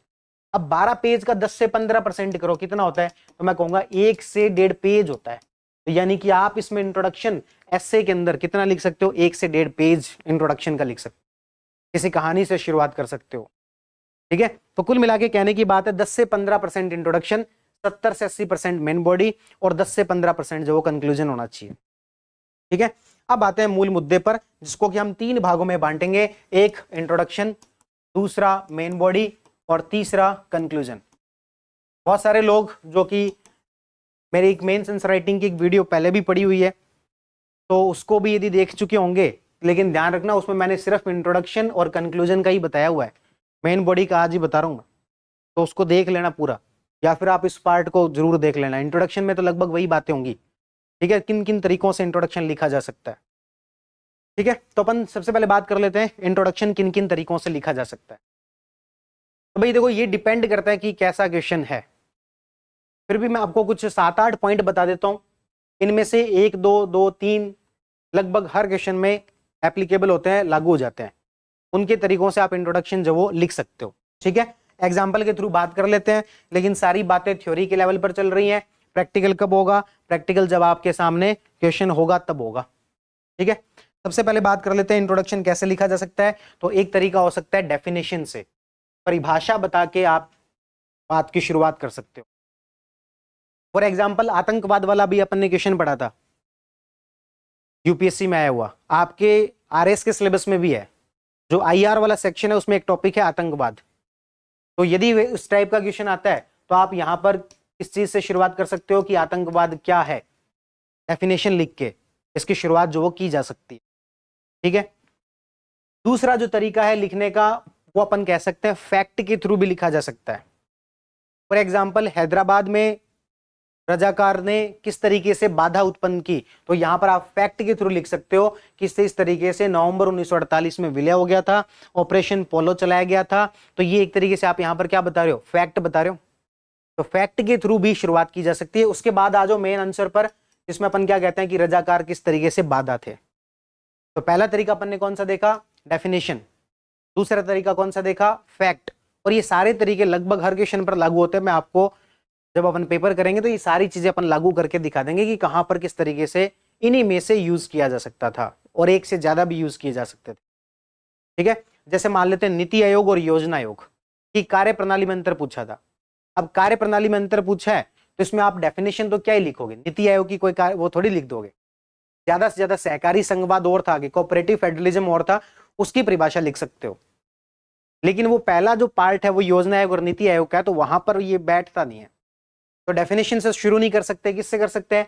फैक्ट से कर सकते हैं कि योजना आयोग इतनी इतनी तारीख को बना था और उसे समाप्त करके हाल ही में नीति आयोग को स्थापित किया गया है, क्योंकि दोनों के मूलभूत कार्यप्रणाली, फंडामेंटल जो फंक्शनिंग है, उसके अंदर कुछ अंतर है जो कि निम्न है, और फिर उसके बाद अंतर लिख दिए। तो आप अपने जो नॉलेज है, मैं ये नहीं कह रहा कि नॉलेज को शो मत करो, लेकिन सही जगह पर करो। वो अंतर पूछ नहीं रहा कि कब कौन सा बना था, तो आप उसको अंतर में यूज मत करो, उसको आप इंट्रोडक्शन में यूज कर लो। और अंतर में वही बताओ जो उसने पूछा है। फंक्शनिंग में पूछा है तो फंक्शनिंग के ही जो डिफरेंस है वही बताओ, ठीक है। तो पहला तरीका अपन ने क्या देखा? डेफिनेशन। दूसरा तरीका अपन ने क्या देखा? फैक्ट्स। तीसरा तरीका देखा जा सकता है टाइमलाइन या फिर ओरिजिन मेथड। फॉर एग्जांपल, ये मैं कई जगह पर एग्जांपल ये सेम ही देते हैं, अपन इसको चेंज कर देंगे। दूसरा कोई आपको लगता हो ना कि भी कोई भी क्वेश्चन है और उसको इनमें से आप कौन से तरीके से, तो आप कमेंट सेक्शन में थोड़ी देर बाद जब मैं कहूंगा तो कोई भी क्वेश्चन लिख देना आपकी तरफ से, उसको अपन यहाँ पर इंप्लीमेंट करके देख लेंगे कि क्या क्या किया जा सकता था। 2-3 उस तरीके से प्रैक्टिस कर लेते हैं, ठीक है। आप क्वेश्चन लिख देना जब मैं कहूं तब, उसके बाद अपन इसको इंप्लीमेंट करके देख लेंगे, ठीक है। तो मान लो क्वेश्चन आ गया कि 1 nation 1 ration card, 1 nation 1 ration card, कि एक देश में एक राशन कार्ड होना चाहिए। ये सरकार ने हाल ही में योजना चलाई है, इसकी विशेषताएं और इसके लाभ बताओ। क्या बतानी, इसकी विशेषताएं और इसके लाभ बताओ। तो हम यहाँ पर मेन जो हमारा प्रश्न है वो विशेषताएं और लाभ पूछी है। One nation one ration card क्यों चलाया गया, कब चलाया गया, वो नहीं पूछा गया। तो हम यहाँ पर मेन में तो क्या लिखेंगे, विशेषताएं और लाभ लिखेंगे। पर मान लेते हैं कि आपको ना एक अच्छा खासा नॉलेज है कि सबसे पहले एक स्कीम चली थी, उसको अपन बोलते हैं टीडीपीडीएस। टीपीडीएस का मतलब हो गया टारगेटेड पब्लिक डिस्ट्रीब्यूशन सिस्टम। अनाज बांटते हैं फ्री के अंदर, जो अनाज वगैरह दिया जाता है, उसमें सबसे पहले कौन सी चली थी, टारगेटेड पब्लिक डिस्ट्रीब्यूशन सिस्टम, लक्षित सार्वजनिक वितरण प्रणाली, टीपीडीएस सबसे पहले ये चली थी। फिर उसके बाद चली एक स्कीम जिसका नाम है आईएमपीडीएस, और फिर अभी हाल ही में इन सब चीजों को मर्ज करते हुए एक स्कीम चलाई है one nation one ration card. तो आपने यहां पर इंट्रोडक्शन जो किस तरीके से दे दिया, एक टाइमलाइन के थ्रू दे दिया। आपने बता दिया कि देखो विशेषताएं लाभ तो मुझे पता ही है, लेकिन पहले एक लाइन में सुन लो, मुझे जो है ये भी पता है कि इस योजना का ओरिजिन कहां से होता है। ये मैं आपको सारी बात बता देता हूं, फिर उसके बाद में मैं आपको इसकी विशेषताएं बता दूंगा। तो एक लाइन के अंदर आपने एग्जामिनर को ये हिंट दे दिया कि मुझे पूरी कहानी पता है, इसलिए विशेषताएं वगैरह तो पता ही होंगी। ठीक है, तो ये पहली लाइन होगी, उसमें इंट्रोडक्शन के अंदर आपने इसी तरीके से इसको बना दिया। या फिर टाइमलाइन के अंदर एक ग्राफ वगैरह भी बनाया जा सकता है। फॉर एग्जांपल ये पूछा जाए कि मुगल काल में चित्रकला के विकास पर चर्चा कीजिए। जो पेंटिंग है मुगल काल के अंदर, उसमें जो विकास हुआ, उसका जो डेवलपमेंट था, उसके ऊपर जो वो चर्चा कीजिए। तो यहां पर देखो एक इंट्रोडक्शन में आप एक छोटा सा ग्राफ इस तरीके से बना सकते हो। मैं यहां पर काफी बड़ा बना के दिखा रहा हूं, लेकिन आप छोटे रूप में इसको जो बना सकते हो, आप ये दिखा सकते हो कि शुरुआत में जब हुमायूं था तो ये शुरुआत हुई थी चित्रकला की। आप इधर लिख सकते हो, ये यहां पर क्या लिख सकते हो, हुमायूं लिख सकते हो। उसके बाद में बाबर के टाइम पर तो कुछ हुआ नहीं था, हालांकि पहले बाबर लिख दो भले। फिर धीरे धीरे बढ़ता गया, अकबर के टाइम तक बढ़ा, और जहांगीर के टाइम पर उसका क्या था, पीक था। तो यहां पर दिखा दो जहांगीर, उसके समय में क्या था, पीक। उसके बाद में शाहजहां आता है, और उसके बाद में औरंगजेब आता है। औरंगजेब के समय में इसका क्या हो गया, पतन हो गया। ये अपन यहाँ पर लिख दिया स्वर्ण काल, यहाँ से अपन लिख दिया शुरुआत। इस तरीके से आपने एक डायग्राम के थ्रू और इस तरीके से इसको कर दिया बॉक्स में बंद। आपने इंट्रोडक्शन लिख दिया कि चित्रकला में क्या डेवलपमेंट हुआ वो मैं बता दूंगा, कौन कौन से चित्रकार आए वो सारी बात बता दूंगा, लेकिन पहले इंट्रोडक्शन देख लो मेरा। इस तरीके से आपने टाइमलाइन और ओरिजिन मेथड से एक दो लाइन के अंदर इस तरीके का एक ग्राफ बना दिया, जिससे कि आप पूरी बात को समझा पाने में सफल हो गए। इंट्रोडक्शन होता क्या है, इंट्रोडक्शन एक्चुअल में यही तो है कि आप अपनी बात को या तो शुरुआत करो उस चीज से, और या फिर जो आप अपनी पूरी बात को समझा सको कि सामने वाला व्यक्ति कौन है। किसी व्यक्ति का आप इंट्रोडक्शन देते हो तो ये एक तो तरीका इस वजह से ताकि आप अपनी बात की शुरुआत कर पाओ। फॉर एग्जाम्पल कि भाई कोई बैंक से कोई व्यक्ति आपको फोन कर रहा है कि मुझे जो वो आपको क्या लोन लेना है क्या, तो पहले आपको पहली लाइन में क्या बताता है कि भाई मैं यहाँ से बोल रहा हूँ, मेरा ये काम है, ताकि आपको कन्वे हो गया कि हाँ उसका पर्पज क्या है। या फिर आपको किसी व्यक्ति का इंट्रोडक्शन देना है, आपके साथ में कोई बहुत प्रसिद्ध व्यक्ति हो और आपको किसी दूसरे व्यक्ति को उसे इन्फॉर्म करना है, तो फिर जो है आप उसके बारे में दो तीन लाइन में इतना बता दो ताकि सामने वाला जो पूरी बात को समझ जाए। एक बार यहाँ पर क्या है, कोई ड्रिलिंग मशीन चल रही है, मुझे आप कमेंट सेक्शन में बता दो कि आपको आवाज में दिक्कत थोड़ी आ रही है, क्या माइक उनकी आवाज पकड़ थोड़ी रहे। ड्रिलिंग मशीन चल रही है, एक बार मुझे आप चैट बॉक्स में बता दो। चैट बॉक्स खोल दो भाई, चैट बॉक्स। आई थिंक नहीं आ रही होगी, एक बार मुझे बता दो कि क्या नो आ रही। ठीक है, ऑल ओके, ठीक है, बहुत बढ़िया। इस तरीके से अपन ने यहाँ पर बात क्या की कि इंट्रोडक्शन में लिखने का तीसरा तरीका हमने कौन सी बात की, पहला तरीका कौन सा देखा था, डेफिनेशन। दूसरा तरीका कौन सा देखा था, फैक्ट्स। और तीसरा कौन सा तरीका देखा है, टाइमलाइन या फिर ओरिजिन। चौथा तरीका हो सकता है व्हाई इन न्यूज, यानी कि ये जो बात है वो करंट अफेयर में क्यों है। फॉर एग्जाम्पल मान लो मैं आपको ये देता हूं कि लैंडस्लाइड जो है उसके कारणों पर चर्चा कीजिए, तो आप इंट्रोडक्शन इस तरीके से दे सकते हो कि हाल ही में केरल में जो लैंडस्लाइड हुआ वो काफी ज्यादा चर्चा में था और इसके निम्न कारण होते हैं। तो आपने यहां पर जो चीज करंट में चल रही थी उससे लिंक कर दिया। फॉर एग्जाम्पल मैं आपसे पूछ लूं कि वन नेशन वन इलेक्शन इसके ऊपर लिखो, तो आप कह सकते हो कि हाल ही में प्रधानमंत्री जी द्वारा संसद में इस प्रकार का प्रस्ताव रखा गया, या नीति आयोग ने हाल ही में प्रस्ताव रखा और इसके ये कारण हैं।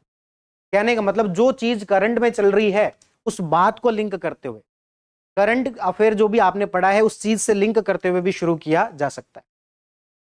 फिर एक आता है कोटेशन वाला। कोटेशन से शुरू किया जा सकता है, लेकिन ये देखो ओवर हाइप्ड है, कोटेशन से शुरू करना बहुत मुश्किल है, क्योंकि ऐसे टू द पॉइंट कोटेशन मिलना उतना आसान होता नहीं है। ये कोटेशन वाला जो है आपके एथिक्स में ज्यादा काम आता है। एथिक्स में आप चीजों की शुरुआत जो कोटेशन से कर सकते हो, लेकिन जीएस के जो क्वेश्चंस हैं उसमें थोड़ा सा मुश्किल हो जाता है। कोटेशन को कंक्लूजन में फिर भी ज्यादा अच्छे से यूज कर सकते हैं, लेकिन इंट्रोडक्शन में कोटेशन को लिख पाना उतना आसान नहीं है। आपको बहुत सारी कोटेशन याद हो तब जाके ये संभव हो सकता है, पर एथिक्स में ये संभव है, एथिक्स में किया जा सकता है, कोटेशन से शुरुआत कर सकते हैं। ठीक है, फिर उसके बाद में open the statement. Open the statement का मतलब ये है कि जो आपको स्टेटमेंट दिया गया है लेकिन वो क्वेश्चन नहीं है, उसको आप एक्सप्लेन करके बात की शुरुआत कर सकते हो। एग्जाम्पल के तौर पर मैंने थोड़ी देर पहले आपको एक क्वेश्चन दिया था कि प्लेटो का जो न्याय सिद्धांत है, थ्योरी ऑफ जस्टिस जो है, उसमें साहस और संयम अंतर्निहित है, लेकिन एक्चुअल क्वेश्चन क्या था कि आधुनिक समाज में और प्रशासन में वो किस तरीके से उपयोगी है। तो आप लिखोगे तो क्या कि आधुनिक समाज और प्रशासन में किस तरीके से उपयोगी है, लेकिन वो जो स्टेटमेंट दे रखा है उसका थोड़ा तो सम्मान करो। और थोड़ा सम्मान हम किस तरीके से कर सकते हैं कि उसको इंट्रोडक्शन के लिए यूज कर सकते हैं कि प्लेटो द्वारा एक न्याय सिद्धांत थ्योरी ऑफ जस्टिस दी गई, जिसके तहत तीन जो बातें बताई गई हैं वो ये हैं। इसमें से दो जो है बहुत अधिक महत्वपूर्ण है, साहस और संयम, जो कि समाज और प्रशासन दोनों में उपयोगी हो सकते हैं और इसके उपयोग निम्न है। ठीक है, तो इस तरीके से जो एक ऐसा स्टेटमेंट जो एक्चुअल में क्वेश्चन नहीं था उसको आपने एक्सप्लेन किया पहले और उसके बाद उसका आंसर जो लिखना शुरू किया। जैसे कि, और ये जो चीज है ना, ये आप मान के चलो कि आज नहीं तो कल, यानी कि आने वाले वर्षों में आरएस का पैटर्न आपको बदलता हुआ दिखाई देगा, जैसे थोड़ा आरएस के अंदर अभी 24 वाले में दिखाई दिया। तो यूपीएससी में ऐसे बहुत सारे क्वेश्चन आते हैं, एक नहीं, हर पेपर में कम से कम 40-50% जो क्वेश्चन ऐसे ही होते हैं। जैसे मैं आपको एक यूपीएससी के क्वेश्चन का एग्जाम्पल देख के बताता हूं कि मैं कौन से क्वेश्चन की बात कर रहा हूं। फिर से सुन लो, मैं ऐसे क्वेश्चन की बात कर रहा हूं जिसमें स्टेटमेंट कुछ और दिया गया होता है लेकिन एक्चुअल क्वेश्चन कुछ और होता है। जैसे ये आपको एक लंबा चौड़ा क्वेश्चन दिखाई दे रहा है 5 लाइन का, पढ़ने में 3 मिनट लगते हैं इसको। एक बार थोड़ा सा यदि आप कोशिश करो तो पढ़ के देखो, दिखा ये कह रहा है पिछड़े क्षेत्रों में बड़े उद्योगों के विकास के लिए सरकार के लगातार अभियानों के परिणाम स्वरूप आदिवासी आबादी अलग थलग पड़ गई है। यानी कि लगातार डेवलपमेंट हो रहा है, इसलिए जो ट्राइबल्स एक तरीके से अलग थलग हो गए हैं। और किसान जो मलकानगिरी और नक्सलबाड़ी के साथ कई विस्थापन का सामना करते हैं, वो जगह का नाम है मलकानगिरी नक्सलबाड़ी, तो वहां पर ओवरऑल उनका क्या हो रहा है, विस्थापन हो रहा है। वामपंथी उग्रवाद यानी कि लेफ्ट विंग एक्सट्रीमिज्म सिद्धांत नागरिकों को सामाजिक और आर्थिक विकास की मुख्य धारा में वापस लाने के लिए आवश्यक सुधारात्मक रणनीतियों पर चर्चा कीजिए। कुल मिला के ना सिर्फ क्वेश्चन में आपको टाइम लगेगा, थोड़ा समझने में भी दिक्कत आएगी क्योंकि ये आपके आरएस के सिलेबस में नहीं है, पर मैं आपको ओवरऑल बात का क्रक्स बता देता हूं। ये पूछ रहा है कि जो नक्सलवादी है ना, उनसे जो प्रभावित आदिवासी है और जो नक्सलवादी हैं उनको किस तरीके से मुख्य धारा में लाया जाए, बस ये पूछ रहे हैं। लेकिन उसने पहले पूरी कहानी बनाई विस्थापन की, ये सब। तो इस स्टेटमेंट को ओपन करके, यानी कि इस स्टेटमेंट को अपन एक्सप्लेन करके भी अपना इंट्रोडक्शन की शुरुआत जो वो कर सकते हैं। तो ओपन द स्टेटमेंट इस तरीके से, क्लियर है।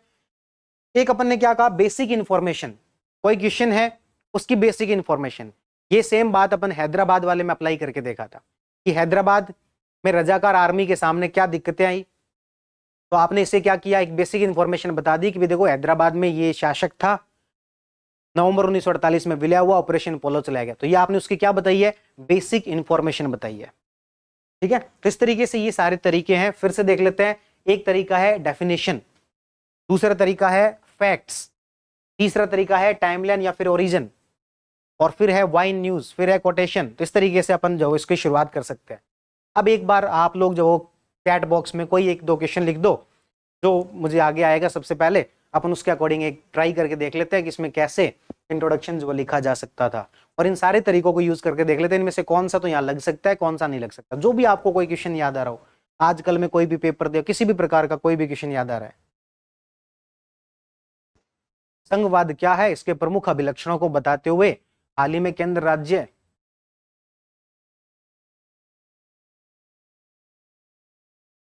हाँ, संघवाद क्या है, इसके प्रमुख अभिलक्षणों को बताते हुए हाल ही में, अरे यार उसी क्वेश्चन को पढ़ा दो मुझे। इसके अभिलक्षणों को बताते हुए हाल ही में केंद्र राज्य के मध्य प्रमुख विवादों की चर्चा कीजिए। ठीक है, चलिए इसी क्वेश्चन को थोड़ा अपन डिस्कस कर लेते हैं एक बार। अब बाकी लोग भले ही ना टाइप करें क्योंकि मैंने क्वेश्चन ले लिया है, या फिर एक और भी ले सकते हैं, देख लेंगे जैसा आप लोग कहोगे। इसने क्वेश्चन क्या दिया है कि संघवाद जो है उसके सबसे पहले दिया संघवाद क्या है, सबसे पहले उसके बाद क्या है उसके अभिलक्षणों को बताते हुए, और हाल ही में केंद्र और राज्य के बीच जो विवाद हुए उनके ऊपर चर्चा कीजिए। अपन प्रैक्टिस कर लेते हैं अभी तक जो हमने सीखा है। पहले मुझे बता दो कितने पार्ट हैं इसके, बिल्कुल क्लियर आपको समझ में आ ही रहा है। इसके कितने पार्ट है, 3 पार्ट है। सबसे पहला संघवाद की डेफिनेशन, दूसरा तरीका, दूसरी बात कि इसके अभिलक्षण मतलब कि क्या क्या चीजें, इसके फीचर्स क्या क्या हैं, और तीसरा किसके केंद्र और राज्य के बीच हाल ही में कौन कौन से विवाद रहे। 3 बातें पूछी है, क्लियर पता लग रही है? ठीक है, इस तरीके से 3 बातें जो इसने पूछी हैं, और अपन मान के चल रहे हैं कि ये आरपीएससी में है तो 10 नंबर का क्वेश्चन है, यूपीएससी में है तो 15 नंबर का क्वेश्चन है। ठीक है, अब देखते हैं इसका आंसर जो कैसे लिखा जा सकता था, इसकी फॉर्मेटिंग जो किस तरीके से हो सकती थी।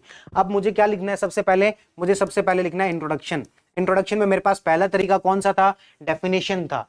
लेकिन बताओ क्या मैं डेफिनेशन से शुरुआत करूं, क्या संघवाद क्या है, क्या मुझे इसकी शुरुआत करनी चाहिए क्या? यस और नो में एक आंसर बताओ जरा, क्या मुझे इसका इंट्रोडक्शन डेफिनेशन से शुरुआत करनी चाहिए?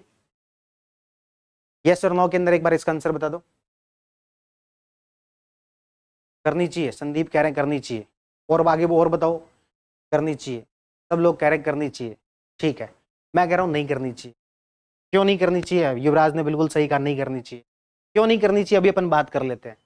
भाई मैं एक बात बताओ, यदि मैं क्या कह रहा हूं, इंट्रोडक्शन क्या होता है? इंट्रोडक्शन जो कि आपको मेन बॉडी में नहीं लिखना, तो इंट्रोडक्शन में यदि आप परिभाषा लिख दोगे तो बताओ इसका क्या आंसर करोगे, संघवाद क्या है? वो तो आगे पूछी है ना उसने, तो यानी कि संघवाद की परिभाषा ये तो हमारे आंसर में अलग से बॉक्स में बंद होना चाहिए। ये तो हमारी मेन बॉडी का पार्ट हो गया ना। इसमें 3 चीजें पूछी है ना उसने, संघवाद क्या है, उसके अभिलक्षण क्या है, और केंद्र राज्य के बीच विवाद क्या क्या है, फेडरलिज्म क्या है। यदि मैं इसको इंट्रोडक्शन में लिख दूंगा तो फिर मैं यहां पर क्या लिखूंगा, सेम बात को रिपीट करूंगा। इसका मतलब तो ये हुआ कि मैंने इंट्रोडक्शन लिखा ही नहीं है और मैंने डायरेक्ट आंसर शुरू कर दिया, डायरेक्ट मैंने मेन बॉडी से शुरू कर दिया। इसलिए मैं कह रहा हूं कि आपके पास जो कंटेंट है उसे कहां पर कितना यूज लेना है, ये भी एक तरीके से हमें सीखना है। यहां पर हमें चीज आती थी कि संघवाद फेडरलिज्म क्या है, लेकिन हम उसे अभी इंट्रोडक्शन में यूज नहीं कर रहे। क्यों नहीं कर रहे? क्योंकि वो तो हमारा मेन बॉडी का पार्ट है। यदि आप इसे शुरुआत में लिख दे रहे हो, इसका मतलब कि आप जो है वो इंट्रोडक्शन लिख ही नहीं रहे हो, सीधा मेन बॉडी से शुरुआत कर रहे हो। ये एक बार अंदर चले जाओ। हाँ ठीक है, तो इस तरीके से अपन ने मेन बॉडी के अंदर जाके भी 3 बातें लिखेंगे। तो फिर इंट्रोडक्शन में क्या लिखें? तो हमारे पास में दूसरा तरीका क्या था इंट्रोडक्शन लिखने का? दूसरा हमने कहा था कोई फैक्ट से शुरुआत कर सकते हैं। क्या कोई फैक्ट याद आ रहा है संघवाद को लेकर? क्या कोई कोटेशन, एक क्या था कोटेशन, क्या कोई कोटेशन याद आ रहा है? तो जैसे आइवर जेनिंगर है ना, ये अपन पढ़ते हैं 5 प्रकार का भारत में संघवाद देखने को मिलता है। ऐसा कोई कोटेशन ध्यान में आ रहा है तो आप उससे कर दो। बाकी मैं सबसे आसान तरीका बता देता हूँ इस क्वेश्चन के अकॉर्डिंग, ठीक है। पर ये यदि आपको एक बार कमेंट सेक्शन, यदि आपको कोटेशन ध्यान में आ रहा है तो उससे कर दो। वाई न्यूज से भी शुरू किया जा सकता है कि हाल ही में नीति आयोग की ये बैठक हुई और हाल ही में बहुत सारे राज्यों ने केंद्र के ऊपर आरोप लगाया, इसलिए संघवाद का मुद्दा काफी चर्चा में रहा। ठीक है, तो वाई न्यूज से भी शुरू किया जा सकता था। लेकिन यदि मुझे करना होता, सबसे बढ़िया जो मुझे तरीका लग रहा है नॉलेज के अकॉर्डिंग, जो नॉलेज है उसी को अपन देखेंगे ना, उसी को आधार बनाएंगे, तो मुझे सबसे बढ़िया तरीका लग रहा है टाइमलाइन मेथड, ओरिजिन मेथड। मैं यहाँ पर टाइमलाइन के थ्रू पहली लाइन में क्लियर कर दूं कि संघवाद क्या होता है। आपने सिर्फ फेडरलिज्म पूछा है, मुझे फेडरलिज्म के 10 प्रकार बताएं, तो मैं आपको एक लाइन के अंदर जो यहाँ पर क्लियर कर दूं, तो मैं क्या यहाँ पर एक तरीके से टाइमलाइन बनाई जा सकती थी कि भारत में 1950 से लेकर 1977 तक जो संघवाद था उसको अपन कहते हैं सेंट्रलाइज्ड फेडरलिज्म, केंद्रीकृत संघवाद। 77 से लेकर 1989 तक जो हमारे फेडरलिज्म था उसको अपन बोलते हैं कन्फ्रंटेशनल फेडरलिज्म, टकरावपूर्ण संघवाद। क्यों? क्योंकि केंद्रीकृत संघवाद इसलिए कहा हमने क्योंकि उसमें सिर्फ केंद्र की ही चलती थी, राज्य सारी बात मानते थे, सहयोग होता था आपस में, जो सेंटर ने कह दिया स्टेट वही करता था, कोई विवाद नहीं होते थे। लेकिन तरीका ऐसा नहीं था कि सहयोग हो रहा है, केंद्र आदेश दे रहा है, क्योंकि सब जगह पर सरकारें कांग्रेस की थी। चलो मैं अब इस टॉपिक को एक्सप्लेन नहीं कर रहा, लेकिन मैं बता रहा हूं कि 77 तक केंद्रीकृत संघवाद, 89 तक कन्फ्रंटेशनल, 89 से लेकर 2014 तक का हमारा जो संघवाद है उसको अपन कहते हैं कोऑपरेटिव फेडरलिज्म, सहकारी संघवाद। 2014 के बाद का जो हमारा संघवाद है उसको मैं कहता हूं प्रतिस्पर्धात्मक, कॉम्पिटिटिव फेडरलिज्म। कैसा? कॉम्पिटिटिव फेडरलिज्म कहते हैं। और आने वाले समय में यानी कि भविष्य में हमें किस प्रकार का फेडरलिज्म चाहिए? तो हमें क्रिएटिव, कन्वर्जिंग और कोलैबोरेटिव, क्रिएटिव, कन्वर्जिंग और कोलैबोरेटिव। यदि आप नोटिस करोगे तो यहां पर सारे शब्द भी वैसे लिए गए, centralised, confrontational, cooperative, competitive, creative, converging और कोलैबोरेटिव। तो आपने एक लाइन के अंदर संघवाद के 5-6 प्रकार बता दिए। अब आ जाओ आपके मेन आंसर पर कि अब मैं बता देता हूं संघवाद क्या है इस तरीके से। उसके बाद आप 3 भाग के अंदर उसको बांट के लिख दो। उसको कैसे लिखने उसके ऊपर अपन बात करेंगे, लेकिन मैं उम्मीद कर रहा हूं कि आपको इंट्रोडक्शन के बारे में समझ में आया होगा कि ये सारे तरीके हैं। इसके आधार पर आप अपना इंट्रोडक्शन जो शुरुआत कर सकते हो। एक क्वेश्चन की प्रैक्टिस और करें या फिर आगे बढ़े? एक बार चैट बॉक्स में बता दो कि एक क्वेश्चन की प्रैक्टिस और करें आप लोग, मुझे एक क्वेश्चन और दे दो, अपन इंट्रोडक्शन अलग अलग तरीकों से उसको ट्राई करके देख लेते हैं, या फिर आगे बढ़ सकते हैं। एक बार चैट बॉक्स दिखा दो, उसी में दिखा दो मुझे।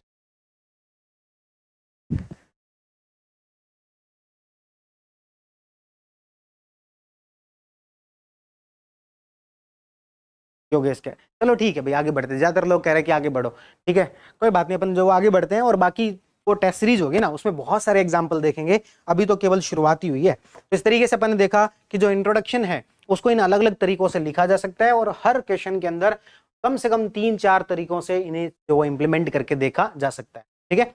1 बाय 1 जो अपन इनको सारे और एग्जाम्पल के थ्रू, बहुत सारे एग्जाम्पल अभी अपन देखेंगे, तो इंट्रोडक्शन की बात आपको क्लियर हुई होगी। अब मैं चलता हूं अगले पार्ट पर जो कि है हमारा, अच्छा एक दो मैंने यहाँ पर एग्जाम्पल ये भी दी है, मेरी कुछ कॉपी थी वो भी मैंने यहाँ पर आपको आपके साथ शेयर की हुई है, आंसर कॉपी है कुछ, ठीक है। एक बार फटाफट इनको भी देख लेते हैं, फिर अपन कर सकते हैं। एक क्वेश्चन था कि इंडिया जो है वो ट्रिपल बर्डन से, हेल्थ के मामले में ट्रिपल बर्डन से जो वो गुजर रहा है, तो उसको लेकर कैसे इंट्रोडक्शन लिखा? तो मैंने यहाँ पर लिखा कि ग्लोबल हंगर इंडेक्स में भारत की 103वीं रैंक है। ये भारत में न्यूट्रिशन की वैश्विक स्थिति को दर्शाता है। यूपीएससी का पेपर था, मतलब कि वो मॉक टेस्ट था, तो उसमें 3 पेज मिलते हैं, तो आपके पास में इंट्रोडक्शन लिखने के लिए स्पेस होता है अच्छा खासा। तो यहाँ पर मैंने क्या लिखा कि ग्लोबल हंगर इंडेक्स में भारत की रैंक ये है, जो कि भारत की न्यूट्रिशन के मामले में वैश्विक स्थिति को बताता है। तो बताओ मैंने कौन से शुरुआत की है यहाँ पर? फैक्ट के मान लो या फिर वाई न्यूज करंट अफेयर से मान लो, ठीक है। और फिर वो 3 तरीके कौन से हैं और किस तरीके से वो ट्रिपल बर्डन है, फिर उसके बाद आगे का काम एक्सप्लेन करने का था, वो कर दिया। यहाँ पर मैंने फैक्ट से शुरुआत की।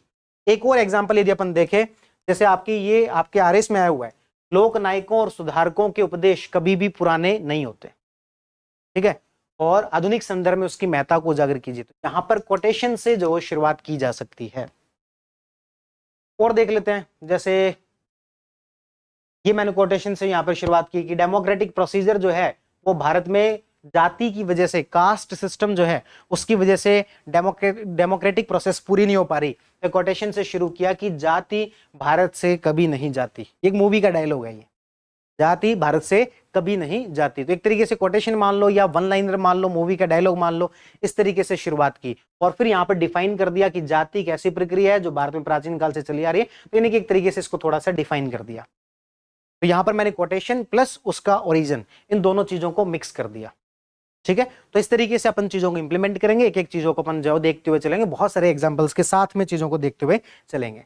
अब अपन चलते हैं अगले पार्ट पर जो कि है आपका मेन। ये बहुत सारे मैंने यहाँ पर एग्जांपल लगाए हुए हैं, तो वो आप देख सकते हैं। उसके बाद अपन चलते हैं अगले पार्ट पर जो कि है मेन बॉडी। इंट्रोडक्शन की आपको एक मोटा मोटी बातें समझ में आई कि इंट्रोडक्शन में क्या क्या किया जा सकता है। अब अपन चलते हैं मेन बॉडी पर। मेन बॉडी के अंदर सबसे पहली बात जो ध्यान रखनी है वो तो ये कि डायरेक्ट हेडिंग्स यूज करनी है। जो क्वेश्चन में पूछा गया है उसी तरीके से हेडिंग यूज करनी है। आपके नोट्स में जिस तरीके से लिखा हुआ है उस तरीके से नहीं, जो पूछा गया है उस तरीके से हेडिंग बनानी है, और उतनी हेडिंग क्लियर दिखनी चाहिए जितने की क्वेश्चन में पार्ट है। आपने डिवाइड करके बताया था ना कि इसमें 2 है, इसमें 3 है, तो उतनी हेडिंग आपके आंसर में क्लियर दिखनी चाहिए। और उसके बाद उसको प्रॉपर वेटेज भी उसी हिसाब से दिया जाए। फॉर एग्जाम्पल कि वो पूछा गया कि निवेश की समस्याएं और भविष्य की आवश्यकताएं। अब आपको निवेश की समस्या पर बहुत सारे पॉइंट याद आ रहे हैं। आपने यहाँ पर 80% स्पेस तो ये दे दिया और केवल 20% स्पेस दिया भविष्य की आवश्यकताओं को, तो ये गलत है। एग्जामिनर इसके भी 5 नंबर दिमाग में तय करके बैठा है, इसके भी 5 करके बैठा है। हो सकता है इसमें आपको 5 में से 4 मिल जाए, लेकिन इसमें से फिर 1 ही मिलेगा। टोटल नंबर आपके कितने हुए? 5 ही हुए। इसकी बजाय इसको 50-50 लिखते तो जो है हो सकता है यहाँ पर 5 में से आपको 3 ही देता, यहाँ पर भी 5 में से 3 दे सकता था। कितने नंबर होते? 6 नंबर। यानी कि पहली बात हमने यहाँ पर क्या कहा, डायरेक्ट हेडिंग लिखी जाए और उसको प्रॉपर वेटेज जो वो दिया जाए, जितना उसका बनता है उसके अकॉर्डिंग। क्लियर है? दूसरा, आप अपने आंसर को जितना ज्यादा डिवाइड करेंगे उतना ही आपके लिए आंसर लिखना इजी हो जाएगा, सोचना जो आपके लिए उतना ही ज्यादा इजी हो जाएगा। और मैं आपको कुछ एक टेम्पलेट्स बता देता हूं कि इस प्रकार का क्वेश्चन आने पर इस तरीके से डिवाइड किया जा सकता है।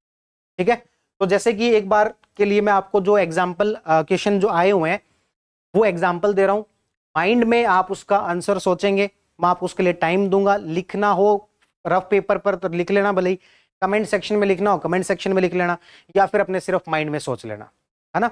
जैसे कि मान लो क्वेश्चन आया था कि जो जीका परियोजना है, ये इस पर सोच लो, जीका के द्वारा एक परियोजना चलाई गई है, उसको लेकर एक क्वेश्चन आया था, या फिर प्रधानमंत्री फसल बीमा योजना, इसके ऊपर क्वेश्चन आया। दोनों के ऊपर 10-10 नंबर के अंदर क्वेश्चन पूछा गया था, जीका वाले पर और प्रधानमंत्री फसल बीमा योजना। चलो एक काम करो, एक बार जीका को हटाओ, इसके बारे में सोच लो, क्योंकि इसमें आपको थोड़े ज्यादा पॉइंट पता है।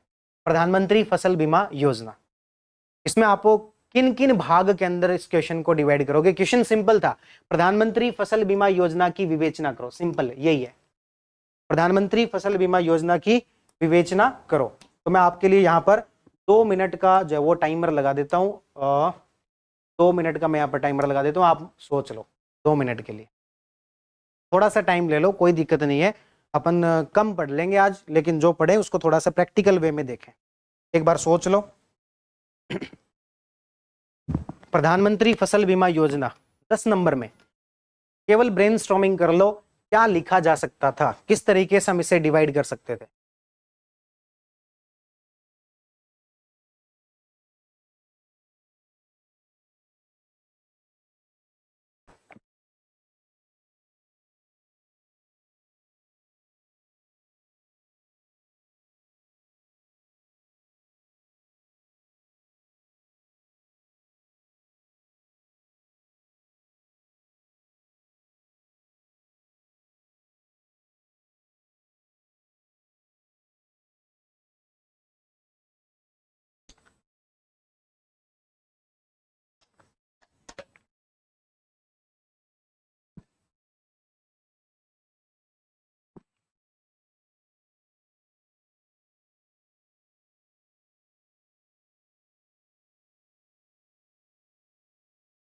युवराज सिंह कह रहे हैं 4 भागों में, कौन कौन से 4 भागों में, एक बार बताओ जरा।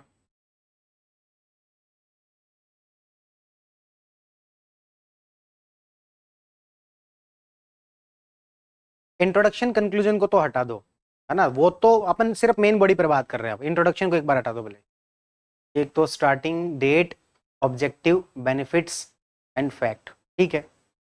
इंट्रो विशेषता, लाभ, चुनौतियां, कंक्लूजन, ठीक है।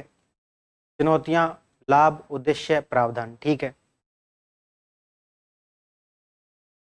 तकनीकी नवाचार 2 भागों में बांट, इंट्रोडक्शन लाइक कब से स्टार्ट हुआ और इसके क्या प्रॉफिट है, ठीक है।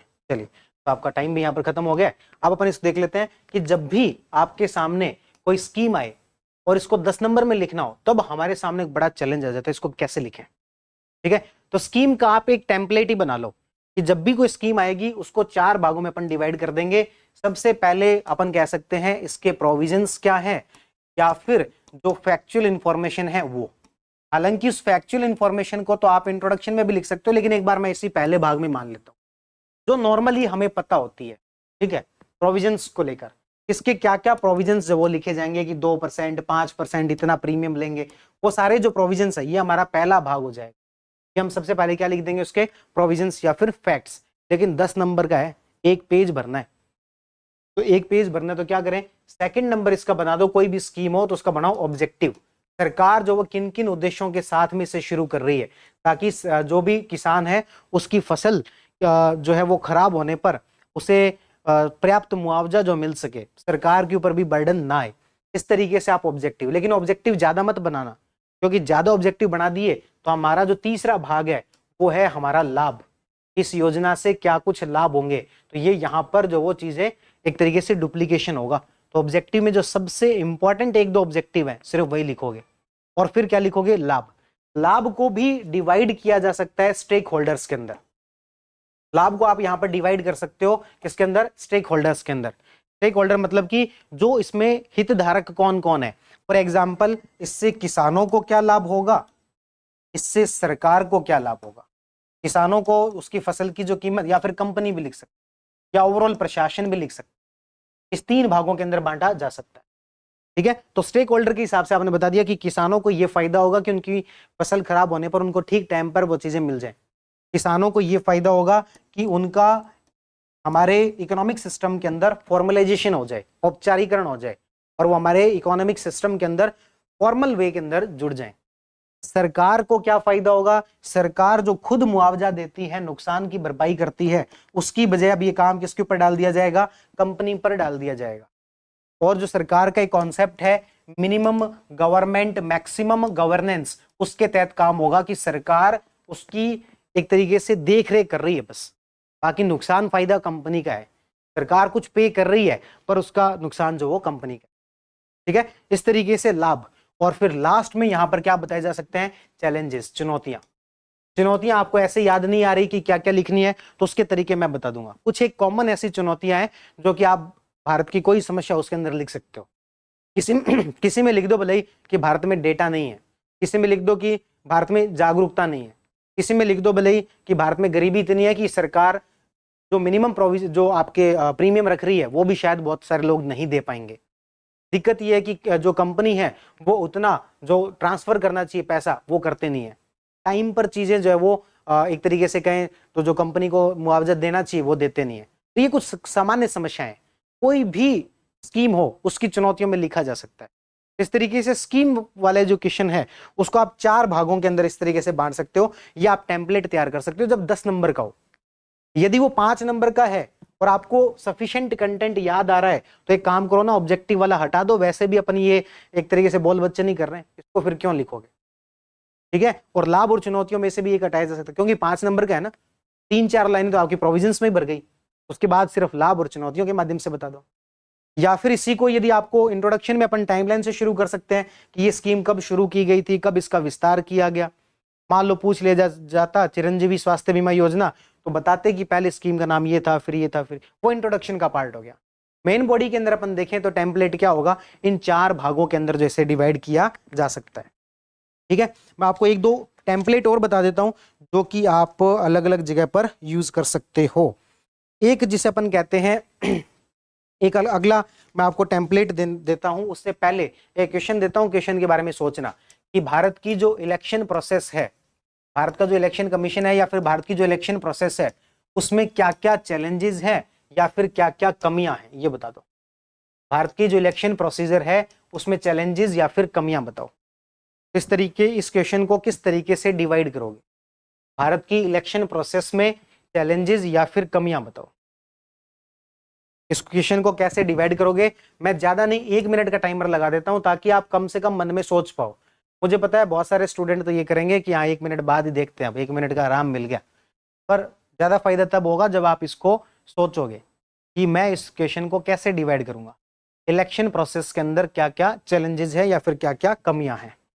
तरीके कई सारे हो सकते हैं, मैं आपको यहाँ पर एक टेम्पलेट देना चाहता हूं कि इन तरीकों से सोचा जा सकता है, किसी भी तरीके से डिवाइड कर सकते हो, लेकिन मैं आपको एक टेम्पलेट दे।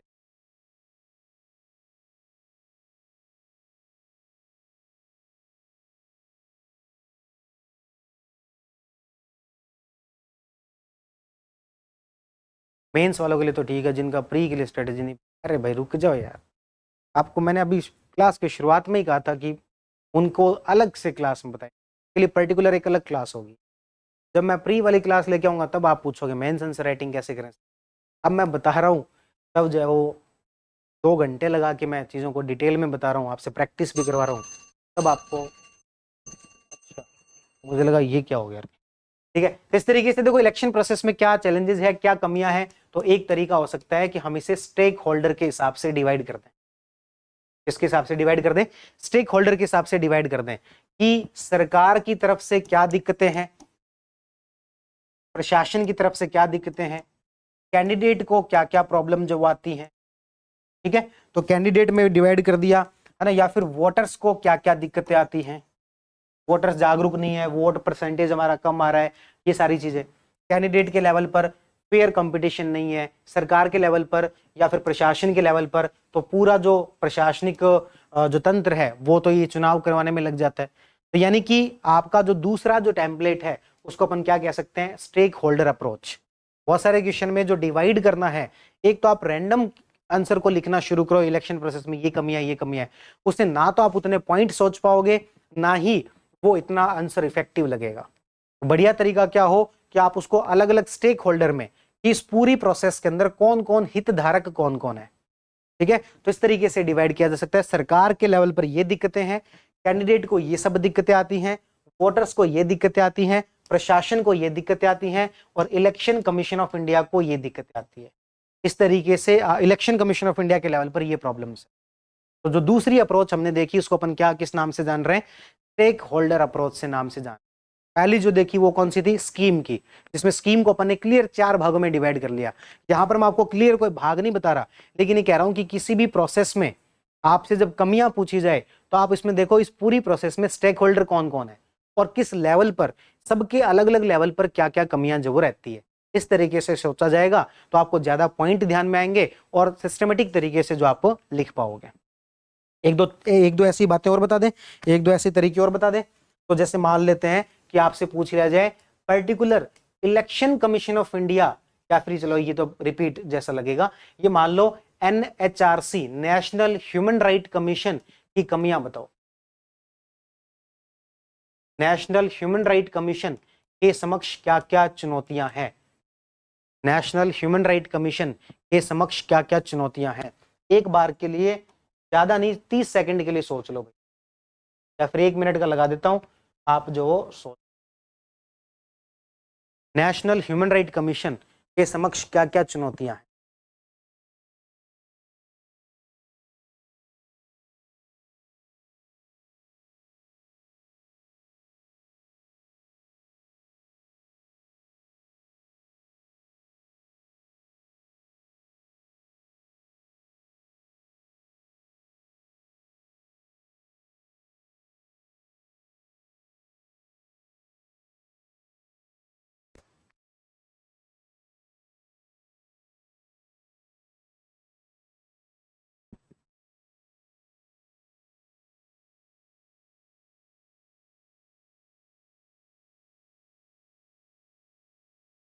ठीक है चलो, तो एक आपने अभी जो भी पॉइंट सोचे ना, ज्यादातर लोगों ने वेग लिखोगे आप कि जैसे लिखा इन्होंने overpopulation which equal to R2 over लिखो ना everyone, corruption, institutional resource, judicial. ठीक है, 3 पार्ट में आप जब लिखते हो ना, 3 पार्ट में, तो कौन कौन से 3 पार्ट वो भी बताएं करें? Institutional, administration, infrastructure and financial. ठीक है, तो इस तरीके से डिवाइड करना है अपने आंसर को, है ना।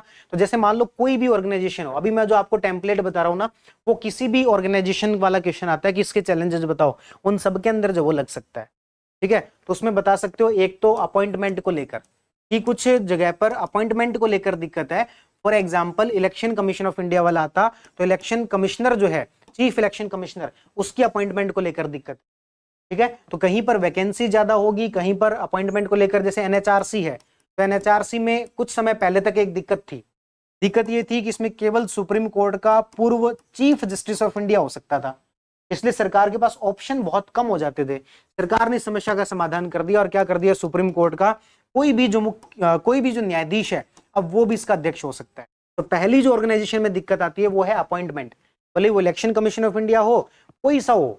आप ये कह सकते हो कि इसमें सिर्फ किसकी चलती है, केंद्र सरकार की चलती है, राज्य इसको मानते नहीं है। अपॉइंटमेंट के अंदर ये दिक्कत आ गई कि केंद्र सरकार के हिसाब से अपॉइंटमेंट। तो पहली दिक्कत कौन सी आ गई, अपॉइंटमेंट।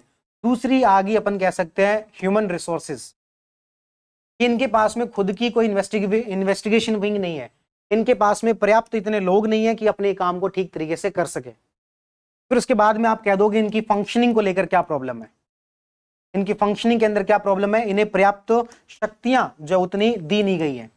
इनको एक इनके लिए स्टेटमेंट भी आता है ना कि जो एनएचआरसी है वो एक दंतविहीन बाघ है, टूथलेस टाइगर। ठीक है, तो इनकी फंक्शनिंग के अंदर क्या दिक्कतें हैं वो बता दोगे, और लास्ट बता दोगे इनके इंफ्रास्ट्रक्चर में क्या दिक्कत। ठीक है, तो ये इस तरीके से ऑर्गेनाइजेशन का कोई भी क्वेश्चन आता है उसे आप इन 3-4 भाग के अंदर डिवाइड कर सकते हो। अब सेम बात को देख लेते हैं, इलेक्शन कमीशन ऑफ इंडिया की दिक्कतें बताओ, तो आप यहां पर लिख दोगे चीफ इलेक्शन कमिश्नर जो है उसकी अपॉइंटमेंट केंद्र सरकार की मर्जी से होती है। हालांकि भी नई समिति बना दी है, पर एक बार के लिखा जा सकता है, उसमें भी प्रॉब्लम है, पक्ष उसके ऊपर भी सवाल कर रहा है अपॉइंटमेंट को लेकर। उसके बाद में सिर्फ 2 इलेक्शन कमिश्नर हैं ह्यूमन रिसोर्स को लेकर। इलेक्शन कमीशन ऑफ इंडिया राज्य सरकार के जो कर्मचारी हैं उसके ऊपर निर्भर है। चुनाव करवाने के लिए उनके पास खुद की कोई मशीनरी नहीं है। फंक्शनिंग को लेकर सरकार, इनके ऊपर आरोप लगता है कि सरकार के पक्ष में काम करते हैं, इनके ऊपर कुछ मामलों में शक्तियां नहीं दी गई है, किसी पार्टी का रजिस्ट्रेशन रद्द नहीं कर सकते। इंफ्रास्ट्रक्चर के मामले में कि कई बार आरोप लगते हैं कि जो हमारे पास में ईवीएम है उसके ऊपर डाउट किया जाता है, या फिर कह सकते हैं ईवीएम कम है, या फिर हमारे पास में प्रॉपर इंफ्रास्ट्रक्चर नहीं है ताकि पूरे जो चुनावी जो प्रणाली है उसको ठीक तरीके से, मैकेनिज्म को ठीक तरीके से देख सके। सीसीटीवी कैमरा वगैरह इंफ्रास्ट्रक्चर की कमी है। स्कूल जो होते हैं उनको यूज करना पड़ता है, स्कूल की छुट्टियां करवानी पड़ती है, तो ये किस लेवल पर आ गया, इंफ्रास्ट्रक्चर लेवल पर प्रॉब्लम आ गया। किसी भी ऑर्गेनाइजेशन, आप ऑर्गेनाइजेशन का नाम सोचो और उसके अकॉर्डिंग इसको इंप्लीमेंट करके देख लो। आपसे पूछ लिया जाए कि जो आपके सेंट्रल इंफॉर्मेशन कमीशन है उसके अंदर क्या कमियां हैं, उसमें भी वही सेम चीज आएंगी। सबसे पहला अपॉइंटमेंट के लेवल पर केंद्र सरकार जो है उसके ऊपर आरोप लगता है, या फिर केंद्र सरकार अपनी मर्जी से इनको अपॉइंट करती है, इसमें विपक्ष का या फिर जुडिशरी का कोई जो है एक तरीके से सहयोग नहीं होता। ह्यूमन रिसोर्स के लेवल पर उनके पास में इतने पीआईओ जो अधिकारी होते हैं जो कि इंफॉर्मेशन भेजते हैं वो है ही नहीं। क्या शिकायतें या फिर जो सूचनाएं हैं सही समय पर भेजी गई है कि नहीं भेजी गई है, ह्यूमन रिसोर्स के लेवल पर दिक्कत है। उनकी फंक्शनिंग को लेकर दिक्कत है, उनकी इंफ्रास्ट्रक्चर को लेकर दिक्कत है। आपका एक टेम्पलेट तो तैयार हो गया, अब आपके पास जितने ज्यादा फैक्ट होंगे, जितने ज्यादा एग्जाम्पल होंगे, आपका आंसर उतना ही अच्छा बनता जाएगा। तो ये हमने तीसरा टेम्पलेट देखा। पहला टेम्पलेट जो कि स्कीम पर लागू होता है, एक हमने टेम्पलेट देख लिया, किसी भी ऑर्गेनाइजेशन के बारे में पूछ लिया, उसकी कमियां किस तरीके से बताई जा सकती है। और एक हमने यहाँ पर देख लिया था कौन सा, हाँ, कि स्टेक होल्डर अप्रोच, अलग अलग प्रकार के जो स्टेक होल्डर हैं उसके हिसाब से लिखा जा सकता है कि क्या क्या कमियां हैं। मैं आपको यहाँ पर एक दो जो और बता देता हूं। फॉर एग्जांपल एक आपको क्वेश्चन दिया जाए कि ये जो लैंडस्लाइड हुई है केरल के अंदर, इसके लिए क्या प्रयास किए जाने चाहिए। जो लैंडस्लाइड हुई है उसमें क्या प्रयास किए जाने चाहिए। लैंडस्लाइड वाला जो मामला है केरल वाला, उसमें क्या प्रयास किए जाने चाहिए, या फिर सरकार को सुझाव दीजिए कि क्या उन्हें करना चाहिए। सरकार को सुझाव दीजिए कि क्या उन्हें करना चाहिए। टाइमर लगाएं क्या, वैसे ही सोच लो कि सरकार को सुझाव दीजिए कि क्या करना चाहिए लैंडस्लाइड वाले मुद्दे पर। सोच के देखो, दिखाने को अपने उसको डिवाइड करने का कोई तरीका है क्या अपने पास। ये मत बताना कितने पार्ट्स में तोड़ेंगे, पार्ट्स के नाम बताओ। ऐसे कोई फिक्स फॉर्मूला थोड़ी 2 में या फिर 3 में या 4 में, है ना। किस तरीके से आप उसको तोड़ोगे वो बताओ। 3 की बजाय 4 में ले लो, उसमें क्या फर्क पड़ता है। वो तो जितना बढ़िया कर सके उतना है, कोई फॉर्मूला नहीं है फिक्स। लैंडस्लाइड जो है ये आगे से ना हो, या फिर लैंडस्लाइड की समस्या का निस्तारण किस तरीके से हो, उसके सुझाव देने हैं। लैंडस्लाइड समस्या के समाधान के लिए सुझाव देने हैं। एक बार YouTube के कमेंट भी दिख।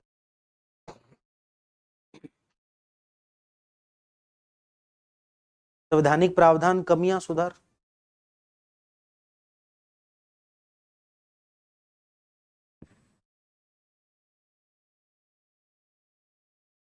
शेर अब पढ़ाई करेगा, आई एम अंकुश, नहीं आई एम आकाश। शेर अब पढ़ाई करेगा भाई। YouTube पर हैं कोई हमारे भाई बंधु, कोई बात नहीं, कर लेना तो यार, चिल्ला चिल्ला के बता के क्यों करनी है। ठीक है,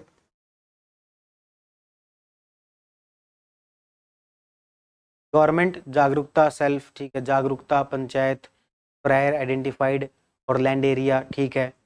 माइक्रो क्लास रिकॉर्डेड रहेगी क्या, बिल्कुल क्लास के लिए क्लास रिकॉर्डेड भी रहेगी। Reasons of landslide, infrastructure level पर समस्याएं सुझाव देंगे, ठीक है। मेजर्स बताएंगे, लीगल बताएंगे क्या किया जाना चाहिए, पब्लिक एडमिनिस्ट्रेशन में बताएंगे क्या किया जाना, रूट मैप, संवेदनशील क्षेत्रों का इस तरीके से एक मैप बना लिया जाए। ठीक है, देखो आपने सारे पॉइंट्स अच्छे बताए, लेकिन मैं इसको एक मैकेनिज्म में आपके सामने जो वो बता देता हूँ, उसको अपन बोल देते हैं टेम्पोरल अप्रोच। क्या बोल देते हैं?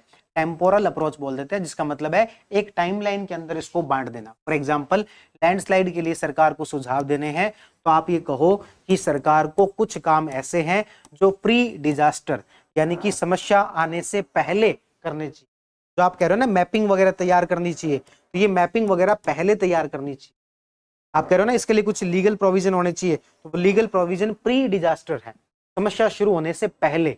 एक होता है जिसको अपन कह देते हैं डिजास्टर के टाइम पर सरकार को क्या करना चाहिए, कि अब उन लोगों को डिजास्टर आ चुकी है केरल में, अब क्या करना चाहिए, तो जल्दी से जल्दी उनके पुनर्वास का जो काम है, इसके लिए एनडीआरएफ की जो हमारी टीम है उसके लिए क्या क्या किया जाना चाहिए, यानी कि डिजास्टर के समय क्या किया जाना चाहिए उस समय में, और उसके बाद में डिजास्टर के बाद यानी कि पोस्ट डिजास्टर आपदा के बाद क्या किया जाना चाहिए। तो हमारी एक रिहेबिलिटेशन पॉलिसी अच्छी होनी चाहिए, पुनर्वास नीति जो अच्छी होनी चाहिए। ठीक है, तो इस तरीके से आप इसको 3 भागों में बांटोगे, प्री डिजास्टर यानी कि डिजास्टर के आने से पहले, डिजास्टर के समय में और डिजास्टर के बाद। इस तरीके से इस आंसर को जवाब बांटोगे, इसको अपन टेम्पोरल अप्रोच कह देते हैं। ये कई जगह पर आपके काम आता है। फॉर एक एग्जांपल के तौर पर अपन कहें कि वुमेन एम्पावरमेंट के लिए काम करना, या फिर ये देख लो कि महिलाओं की कौन कौन सी समस्याएं हैं, तो आप उनके लाइफ साइकिल बर्थ साइकिल जो है ना उससे शुरू करोगे कि बचपन में कौन सी समस्याएं आती है, किशोरावस्था में कौन सी समस्याएं आती है, फिर आगे चलने पर कौन सी समस्याएं आती है। इसको अपन बोलते हैं पूरा टेम्पोरल। टेम्पोरल का मतलब हो गया एक तरीके से टाइमलाइन में, डिजास्टर के आने से पहले, डिजास्टर के समय में और डिजास्टर के बाद। आपने अब जितने सारे पॉइंट बताए थे वो सारे पॉइंट यहाँ पर अच्छे से अरेंज हो जाएंगे। ठीक है, तो इस तरीके से अपन अलग अलग क्या बता रहे हैं आपको, कुछ टेम्पलेट्स बता रहे हैं, जो कि एक पर्टिकुलर टाइप का क्वेश्चन आने पर आप उसको अकॉर्डिंग आप अपने क्वेश्चन को डिवाइड कर सकते हो। और फिर जो सबसे कॉमन जो होता है वो कौन सा होता है, जिसको लोग सामान्यतः पेस्टल से याद करते हैं। पेस्टल मतलब कि आपसे पूछ लिया कि महिलाओं के समक्ष चुनौतियां क्या है, वुमेन एम्पावरमेंट के समक्ष क्या क्या चुनौतियां हैं, तो आप इसमें आंसर को और नहीं तो कोई तरीका ध्यान में नहीं आ रहा डिवाइड करने का, तो इस तरीके से कर लोगे कि पॉलिटिकल चैलेंजेस क्या क्या हैं, इकोनॉमिक चैलेंजेस क्या क्या हैं, सोशल चैलेंजेस क्या क्या हैं, तकनीक के स्तर पर क्या क्या है, एडमिनिस्ट्रेशन की तरफ से क्या क्या दिक्कतें आती हैं, और लीगल जो प्रॉब्लम्स है वो क्या क्या है। ये याद रखने का तरीका होता है, इसको क्या बोल देते हैं अपन, पेस्टल बोल देते हैं। आपसे पूछा कि वुमेन एम्पावरमेंट को लेकर क्या क्या चैलेंजेस हैं, तो आप बताओ पॉलिटिकल लेवल पर कि महिलाओं का रिप्रेजेंटेशन नहीं है। कलकत्ता वाली ये जो घटना हुई है तो इसमें क्या आएगा कि महिलाओं का रिप्रेजेंटेशन नहीं है, हमारे महिला सांसद बहुत कम है। ठीक है, इकोनॉमिक लेवल पर तो उनकी आर्थिक रूप से एक तरीके से परिवार पर निर्भर होती हैं, इस वजह से उनकी बातें जो माननी पड़ती है। सोशल लेवल पर पेट्रियार्की, पितृसत्तात्मक समाज। ठीक है, इस तरीके से आप इसको टेक्नोलॉजी के लेवल पर तो हम कहेंगे कि साइंस जो आपके फील्ड है या फिर जो पढ़ाई लिखाई है उसमें आपको जो है पीछे दिखाई देंगे। तो कहने का मतलब आप इसे जो डिवाइड कर सकते हो इसके अंदर भी, पेस्टल के अंदर भी। तो ये अपन अलग अलग प्रकार के टेम्पलेट्स देख रहे हैं। ये जब अपन देखो ये सारी चीजें ना थ्योरेटिकल लेवल पर हैं, इंप्लीमेंट करके दिखाएंगे ना तब आपको सही मायने में बात समझ में आएगी कि हाँ इसे इस तरीके से डिवाइड किया जा सकता था। फॉर एग्जाम्पल मैं आपसे पूछता कि वन नेशन वन इलेक्शन जो वो देश के लिए क्यों आवश्यक है, वन नेशन वन इलेक्शन देश के लिए क्यों आवश्यक है, तो आप ना ज्यादातर लोग इसका आंसर वेग करना जो उसको शुरू कर दोगे। मैं ये यदि इसका आंसर इस तरीके से लिखूं कि राजनीतिक रूप से इसलिए आवश्यक है, या फिर क्या सैद्धांतिक रूप से लगा लो, थ्योरेटिकल लेवल पर ये इसलिए आवश्यक है, प्रशासन के लिए इसलिए आवश्यक है ताकि उनको बार बार काम में ना लगाया जाए और देश का प्रशासन अच्छे तरीके से चले, सरकार के लिए इसलिए आवश्यक है। इस तरीके से मैं इसको डिवाइड करके आपको आंसर सारे ये अपन करके देखेंगे सारी चीजें। अभी केवल हम ये देख रहे हैं कि इसको डिवाइड करके लिखा जाना चाहिए, और कुछ एक टेम्पलेट्स हमने जो यहाँ पर देखे हैं कि कहां पर किस तरीके से डिवाइड किया जा सकता है, कुछ फिक्स्ड ऐसे अपन ने टेम्पलेट्स बनाए। ठीक है, तो अपन वापस चलते हैं मेन बॉडी जो अपन ने लिखनी शुरू की थी। मैं पूरी उम्मीद कर रहा हूं कि आप चीजों को अच्छे से समझ पा रहे होंगे कि इसकी ठीक तरीके से स्ट्रक्चरिंग करना और उस आंसर को क्या करना, डिवाइड करना, ये सारे काम जो हमने धीरे धीरे सीखने हैं। ठीक है, और कुछ एक मैंने आपको वो एग्जाम्पल्स के थ्रू बताए। अब अपन चलते हैं वैल्यू एडिशन पर। तो आपने जो भी कंटेंट पढ़ा हुआ है वो एकदम सही है, लेकिन कुछ चीजें आपको वैल्यू एडिशन के तौर पर इकट्ठा करनी पड़ेंगी। जो पढ़ते तो हैं अपन, लेकिन एक जगह पर कंपाइल नहीं होती है, इसलिए हमें याद नहीं होती है, इसलिए हम उसको आंसर में यूज नहीं कर पाते। हमारा पहला काम होगा वैल्यू एडिशन के जो फैक्ट्स वगैरह जो है इनको कंपाइल करना। उसके बाद सेकंड हमारा जो प्रोसेस का पार्ट है वो होगा उसको याद करना, और याद करने के बाद भी देखना आप कई बार उसको यूज नहीं कर पाओगे, तब फिर मैं आपको बार बार याद दिलाऊंगा कि इसमें एक सुप्रीम कोर्ट का जजमेंट तो लिखना ही लिखना है, कोई ना कोई लिखो इसके अंदर। तब आपके दिमाग पर जोर डालोगे, हाँ भाई सुप्रीम कोर्ट के इतने सारे जजमेंट पड़े थे, इसमें एक तो लिखें कोई ना कोई। फिर आप उनका एक तरीके से दिमाग में आपकी वो रील चलती है कि कौन कौन से लिस्ट में अपने कौन कौन से लिखे हुए हैं, याद कौन कौन से किए, फिर उसको आप इंप्लीमेंट। मैं आपको दिमाग पर जोर डलवाऊंगा कि भाई समितियां आपको मैंने 20-25 याद करवाई है, कोई ना कोई इसके अंदर इंप्लीमेंट करके देखो, तब आप उसको। तो वैल्यू एडिशन के लेवल पर एग्जाम्पल्स हमारे पास कुछ इकट्ठे हों। फॉर एग्जाम्पल कि भाई ये जो आपका एथिक्स है, एथिक्स में एग्जाम्पल कितने यूज किए जा सकते हैं। एथिक्स में मैंने ज्यादातर लोगों के आंसर देखा है, खासतौर पर जो आरएस की तैयारी कर रहे हैं, यूपीएससी वाले तो ये एग्जाम्पल्स यूज करते हैं, आरएस वालों को मैंने ज्यादातर देखा है कि चीजें सीधे सीधे लिख के आ जाते हैं थ्योरेटिकल लेवल पर। और जबकि आप एथिक्स के क्वेश्चन उठा के देखो, ज्यादातर क्वेश्चंस में लिखा होता है उदाहरण सहित समझाइए, लेकिन आप उसमें एग्जाम्पल्स नहीं लिख रहे। एग्जाम्पल्स लिखना, हाल ही में कुछ घटनाएं हुई है, वो सारे आपका वैल्यू एडिशन है, वो आपके आंसर को एनरिच करते हैं। जो बेसिक जो पॉइंट है वो तो लगभग सारे ही लिख रहे हैं, ठीक है। तो एग्जाम्पल्स हो गए, कोटेशन हो गए, फैक्ट्स हो गए, है ना, समितियां होंगी, डिसीजन ऑफ सुप्रीम कोर्ट हो गए। मैं इनमें से कुछ चीजें मैं अवेलेबल करवा सकता हूं, लेकिन पूरे की गारंटी नहीं ले रहा, कुछ चीजें आपको अपने लेवल पर करनी चाहिए, ठीक है। लेकिन मैं आपको ये सारी पॉइंट ध्यान में दिलवा दूंगा कि भाई क्या क्या करना है आपको वैल्यू एडिशन के लेवल पर।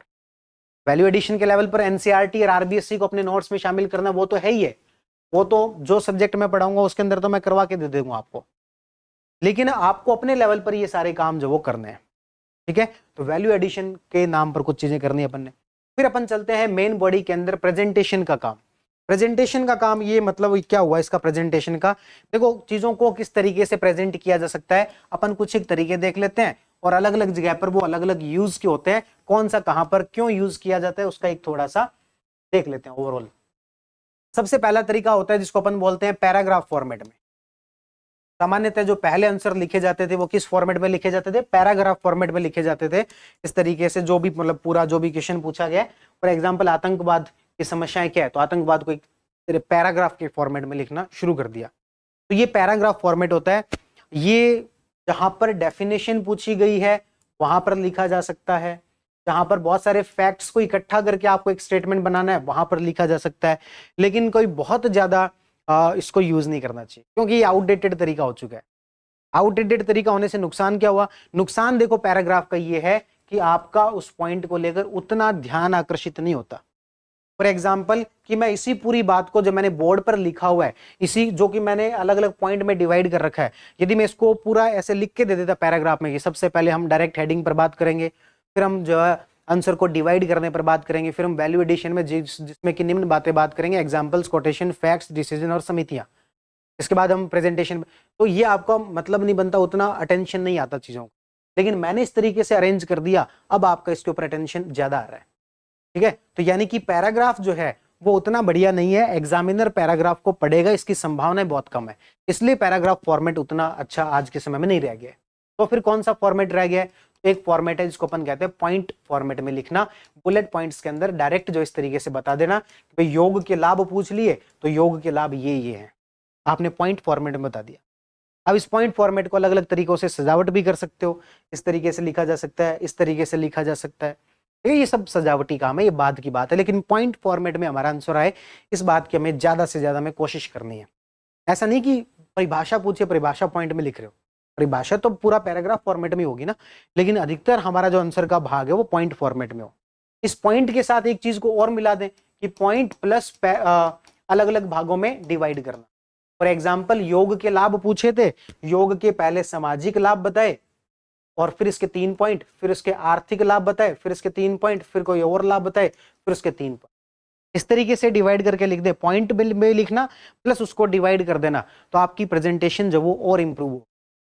कंटेंट वही है, इधर वाले ने भी वही 7-8 पॉइंट लिखे थे, इसने भी वही 7-8 पॉइंट लिखे, लेकिन इसने पहले डिवाइड किया और फिर बुलेट पॉइंट्स के अंदर, इसको अपन बोल देते हैं पॉइंट प्लस डिवाइड करना।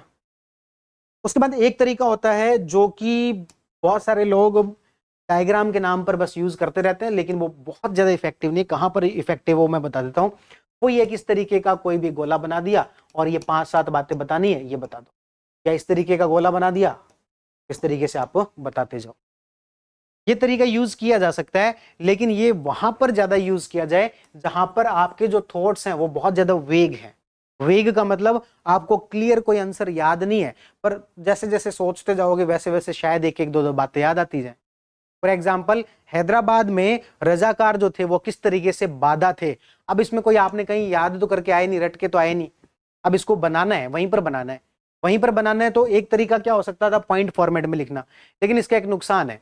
नुकसान ये है कि यदि हमें बाद में 3 आंसर लिख लिए, उसके बाद में एक और पॉइंट याद आया, तो कहां लिखेंगे, स्पेस तो खत्म हो गया। तो फिर ऐसे जो वेग जहां पर भी होता है, आपके दिमाग में क्लियर आंसर उसका है नहीं, तो वहां पर इस तरीके से बना के किया जा सकता है, ताकि आपको बीच में एक और पॉइंट याद आ गया, कहीं पर भी लगा दो, एक और पॉइंट याद आ गया, कहीं पर भी लगा दो, और एक पॉइंट और बना दो। इस तरीके से जहां पर आंसर के अंदर वेगनेस है वहां पर ये यूज किया जा सकता है, लेकिन इसका बहुत ज्यादा यूज मत करना। कई लोग डायग्राम के नाम पर ये यूज करते रहते, क्या है ये तो हम जहां पर वेग होंगे वहां पर यूज करेंगे, और कुछ फैक्चुअल इंफॉर्मेशन होगी वहां पर थोड़ी ना यूज करने लग जाओगे। मान लो आगे कि महाराणा प्रताप जी की उपलब्धियों के बारे में बताओ, कई लिख रहा महाराणा प्रताप जी की माता जी का नाम ये था, पिताजी का नाम ये था, जन्म यहाँ हुआ था। अरे भाई फैक्चुअल इंफॉर्मेशन है, उसको इस रूप में क्यों लिख रहे हो। यहाँ पर वो चीजें लिखो जो कि वेग हो। ठीक है, तो एक अपन ने इस तरीके से बात की। एक तरीका और देख लेते हैं। जैसे कि मैंने पहले ही कहा, आजकल फैंसी ड्रेस कंपटीशन, आजकल जो वो कॉपी को सजावटी बनाना और वो सब चीजें ज्यादा चल रही है। तो ये जो अपन ने पॉइंट लिखे थे ना, पॉइंट प्लस डिवाइड, इसी को अलग अलग तरीके से सजावटी भी बनाया जा सकता है। और ये आप पूरे पेपर में 1 या 2 जगह, एक पेपर में GS1 में 1 या 2 जगह कर देना, GS2 में 1 या 2 जगह कर देना। बहुत ज्यादा भी इसका यूज मत करना, पर 1-2 जगह इसका यूज कर लेना। उससे क्या होगा कि आपकी जो कॉपी है, आंसर कॉपी जो है, वो अधूरी सी नहीं लगेगी। ऐसे नहीं लगेगी कि आपकी जो आंसर कॉपी वो बहुत मोनोटोनस है, एक ही तरीके से पॉइंट फॉर्मेट में लिख रखा है। आप थोड़ा सजावटी तरीके से लिख सकते हो। कैसे? सजावटी तरीके बहुत सारे हैं। ठीक है, जैसे मान लो ये लिखना है आपको, योग का महत्व लिखना है। मान लेते हैं मैंने लिख दिया यहाँ पर योग का महत्व, या फिर यहाँ पर भी लिख सकते हो योग का महत्व। और फिर मैंने इसके 4 भाग बनाए, सामाजिक, आर्थिक, आपके आध्यात्मिक और मानसिक, सॉरी आर्थिक की बजाय शारीरिक। ठीक है, और अब मैंने 3 पॉइंट इसके यहां पर लिख दिए, 3 पॉइंट यहां पर लिख दिए, 3 पॉइंट यहां पर लिख दिए, और 3 पॉइंट यहां पर। अब बताइए, फैंसी बात हो गई? सेम ही तो बात लिखी है, सामाजिक, आर्थिक, राजनीतिक, और जो भी लिखना है वैसे लिखा है, लेकिन आपने इसको बनाने का तरीका थोड़ा सा क्या कर दिया, ठीक कर दिया। और ये पूरा ज्यादा नहीं करना, 1-2 आंसर में ऐसा कर देना, उससे आपकी कॉपी ना मोनोटोनस नहीं लगेगी। एग्जामिनर जो है ना वो ध्यान से देखेगा, अच्छा कुछ नया तो किया है। इस तरीके से कुछ सजावटी काम जो वो किए जा सकते हैं। ये मैं सब बात कर रहा हूँ प्रेजेंटेशन इंप्रूव करने की, प्रेजेंटेशन को कैसे इंप्रूव किया जाए। और फिर अब इन सब चीजों को इंप्लीमेंट करके देखेंगे तो किस तरीके से। वो सारे अलग अलग प्रकार के डायग्राम है, कहीं पर 3 बातें दिखानी है तो इस तरीके से दिखाई जा सकती है। आपको याद है अभी मैंने आपको एक आंसर दिखाया था, उसमें मैंने ऐसे लिख रखा था, तिहरा बोझ, ट्रिपल बर्डन, और यहाँ पर बता दिया कौन कौन सा है, अंडर न्यूट्रिशन है, और वो सारी बात। तो 3 बातें दिखानी इस तरीके से। तो ऐसे मैं खूब सारे आपको डायग्राम बता दूंगा, 15-20 डायग्राम बता दूंगा। उसमें से आप, इसको मैं कह रहा हूँ सजावटी काम है, ये फैंसी ड्रेस कंपटीशन है और कुछ नहीं है। कंटेंट वही है हमारे पास, उसको थोड़ा सा अलग तरीके से लिख रहे हैं। ऐसे कुछ एक एग्जाम्पल के थ्रू अपन देख सकते हैं कि कैसे चीजों को प्रेजेंटेशन के मामले में, दिखने के मामले में वो ठीक दिखे, उस तरीके से बनाया जा सकता है। बहुत सारे लोग और भी अलग अलग तरीके के यूज करते हैं। फॉर एग्जाम्पल, आपको कोई एथिक्स में कोई आंसर लिखना है जिसमें ये दिखाना है कि आपके लिए मॉरलिटी में से और जो पद है उसमें से या फिर प्रतिष्ठा है उसमें से क्या अधिक महत्वपूर्ण है। आप ये दिखाओगे कि मॉरलिटी जो है, नैतिकता है, वो हमारे लिए अधिक महत्वपूर्ण है। तो कुछ लोग इसको इस तरीके से भी दिखा देते हैं कि ये एक तकड़ी होती है, तकड़ी बोलते क्या बोलते हैं, तोलने वाला जो होता है ना, क्या बोलते हैं आप, तराजू, तराजू। इस तरीके से दिखा सकते हो कि हमारा जो कौन सा पक्ष झुका हुआ है, मॉरलिटी वाला झुका हुआ है, तो मेरे लिए क्या अधिक महत्वपूर्ण है, मॉरलिटी, और क्या नहीं है, पद और प्रतिष्ठा। आपको अपनी बात को कहना है तो इस तरीके से दिखाया जा सकता है, और इसे कर दिया बॉक्स में बंद। लेकिन ऐसे फैंसी काम करने 1-2 जगह ही है, इससे ज्यादा नहीं करने, वरना एग्जामिनर को लगेगा कि इसको यही आता है, बस यही सीख क्या है। ठीक है, जिसमें क्लास में कई बार बताता हूँ कि आपको इमोशनल इंटेलिजेंस बताना है कि क्या होता है इमोशनल इंटेलिजेंस। तो आपको सबको पता है इमोशनल इंटेलिजेंस में क्या होता है, जो दूसरों की भावनाओं को भी समझ सके और बुद्धिमान भी हो। इसलिए कई लोग यदि इस तरीके से बना दें, ये जैसे दिल हो गया, भारत में दिल ऐसे बताते हैं, मेडिकल साइंस कुछ और ही कहती है, और ये हो गया आपके दिमाग। तो यहाँ पर बता दो कि ये, अरे ये सेब ज्यादा लग रहा है ना, तो लगा लेना अपने हिसाब से, ठीक है। तो ये तो क्या हो गई, भावनाएं, और दिमाग यानी कि व्यक्ति सामाजिक कौशल होना चाहिए उसके अंदर। इन दोनों को मिला दो तो क्या बनता है, इमोशनल इंटेलिजेंस जो वो बनता है। ऐसे जो मैथमेटिकल इक्वेशन है ना, ये प्लस ये, तो ये आपको पूरे पेपर में एक या दो जगह पर दिमाग में पहले से सोच के जाना है कि ये सब चीजें मुझे करनी है। और जब आप सोच के जाओगे ना, पहले पेपर में इंप्लीमेंट नहीं होगा, दूसरे में नहीं होगा, तीसरे में नहीं होगा, घर आके सोचना कि मुझे करना था, किसी में भी सेट क्यों नहीं बैठ रहा, तो आपका धीरे धीरे एक आधे क्वेश्चन में सेट बैठना शुरू हो जाएगा। इमोशनल इंटेलिजेंस को इस तरीके से जोड़ के जो वो दिखाया जा सकता है। इस तरीके से बहुत सारे दुनिया भर के ऐसे सजावटी काम है। आजकल तो आप यूपीएससी की टॉपर्स की या फिर यूपीएससी के जो आंसर लिखने वाले हैं उनकी कॉपियां पढ़ लो, तो आपको बहुत सारी ऐसी नई चीजें मिल जाए, ठीक है। तो इस तरीके से हम प्रेजेंटेशन के मामले में हमने बात की, किस तरीके से चीजों को अच्छे तरीके से प्रेजेंट किया जा सकता है, जो हमारा सेम कंटेंट है वो थोड़ा सा मोनोटोनस ना लगे, हमारी कॉपी थोड़ी दूसरों से अलग दिखे, उसको किस तरीके से जो प्रेजेंट किया जा सकता है उसके बारे में हमने बात की।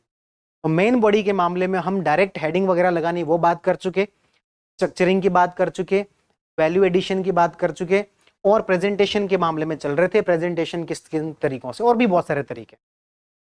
उसके बाद लास्ट है कि आप मैप और डायग्राम्स का यूज करें। तो जो मैं डायग्राम बता रहा था, अलग अलग प्रकार के डायग्राम होते हैं, और मैप का देखो, आप में से अधिकतर लोग ज्योग्राफी में तो यूज करते हैं, राजस्थान ज्योग्राफी में और एक आपके इंडियन ज्योग्राफी में, या थोड़ा बहुत शायद वर्ल्ड में भी कर लेते होंगे। ज्योग्राफी में तो यूज करते हो, पर बाकियों में यूज नहीं करते। लेकिन यदि आप बाकियों में यूज करने लग जाओ तो आपका आंसर अलग दिखेगा। आप हिस्ट्री में यूज करो, आप आईआर के अंदर यूज करो, बहुत सारी जगह पर मैप यूज किया जा सकता है। जैसे मान लो हिस्ट्री में आपसे पूछा जाए कि भारत के भक्ति संत जो हैं उनकी ऊपर एक जो वो लेख लिखी है ना, जो भक्ति संत है उसके ऊपर एक लेख लिखिए, एक तरीके से मैप बनाया जा सकता है कि भारत के अंदर जो भक्ति संत है वो, या फिर भक्ति काल की शुरुआत है, ये साउथ इंडिया से होती है।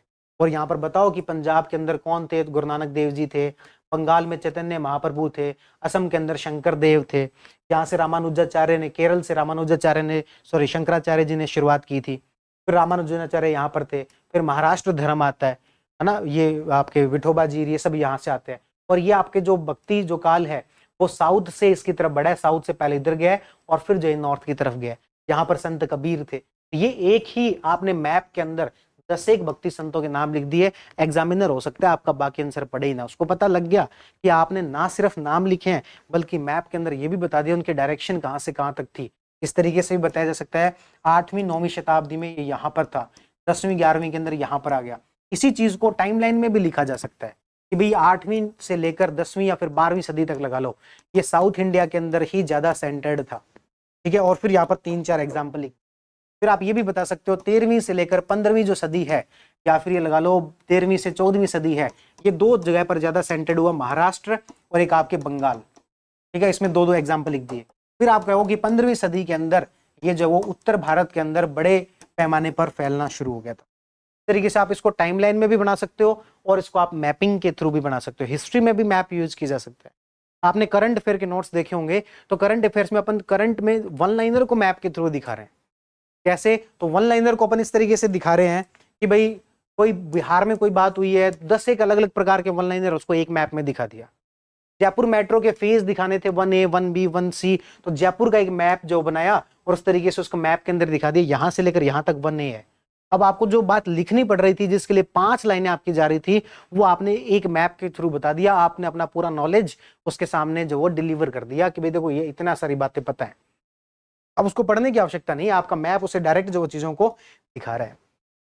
इस तरीके से हम यहाँ पर क्या कर सकते हैं, तो यहाँ पर हम मैप का यूज कर सकते हैं।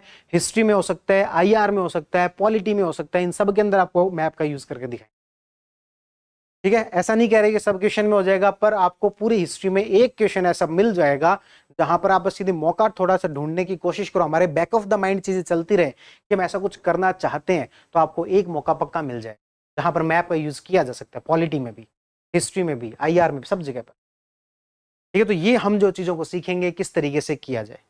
तो हम यहाँ पर मेन जो बॉडी थी उसके बारे में बात कर चुके कि क्या क्या चीजें हम जो ओवरऑल इसके अंदर इंप्रूव करने वाले हैं। करने वाले इन द सेंस ऐसा नहीं है कि मैं कोई आपको अगली क्लास के लिए छोड़ रहा हूँ कि भैया हम आपको बाद में बताएंगे। मैंने एक ओवरऑल आपको आइडिया दे दिया, आप अपने लेवल पर भी चीजें कर सकते हो। लेकिन मैं कह रहा हूँ कि जब अपन क्वेश्चन आंसर डिस्कस करेंगे, जो पेपर जो टेस्ट सीरीज आपके लिए डिजाइन की गई है उसे फॉलो कर लेना।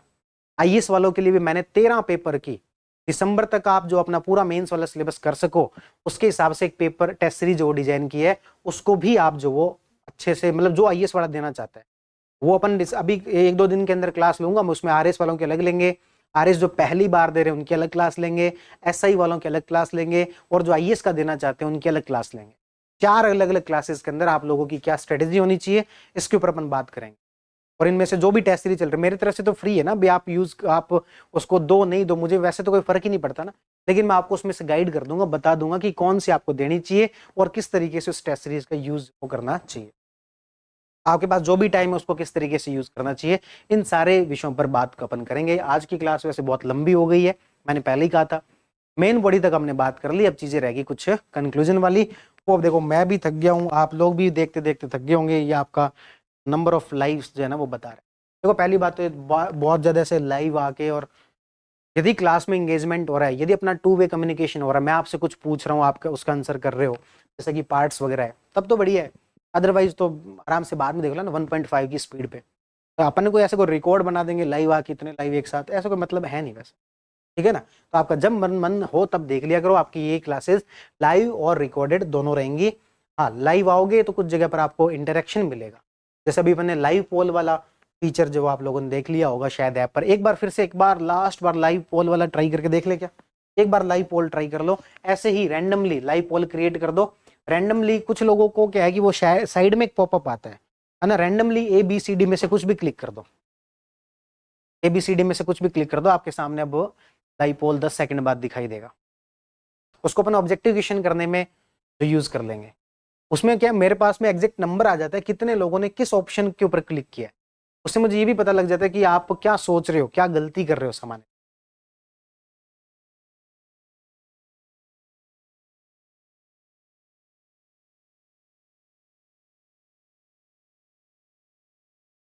कोई भी रैंडमली कुछ भी क्लिक कर दो।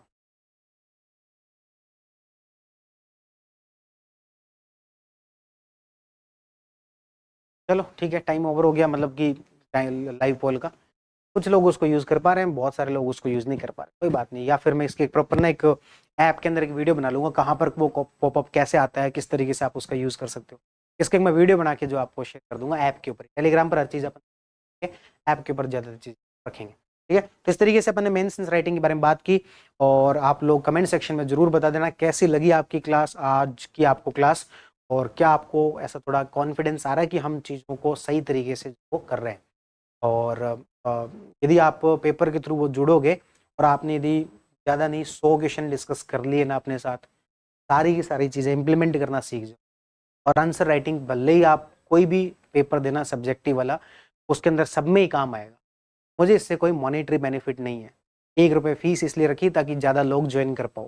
हालांकि मुझे आसपास के सब लोगों ने कहा कि 1 रुपये फीस मत रखो, इसकी फीस ज़्यादा रखो ताकि लोग सीरियस, अब सीरियस लेना नहीं लेना आपके ऊपर डिपेंड करता है, आपकी मर्जी है, आप इसको सीरियस लेंगे और सारे पेपर देंगे तो आपको वाकई में जो अच्छे से फ़ायदा जो इसका दिखाई देगा। सर सही चल रहा है, रिवीजन का भी सेशन सारी हो जाएंगी, सर बहुत अच्छी क्लास थी। दूसरा कोई क्वेश्चन पूछता है तो मतलब नहीं है, जो पर्टिकुलर जो टाइम जिस क्लास के लिए केवल वही एंटरटेन करेंगे। आप आंसर राइटिंग पर कुछ भी क्वेश्चन डालना चाहते हो तो अपन देख सकते हैं, अदरवाइज नहीं करें। शानदार क्लास वाज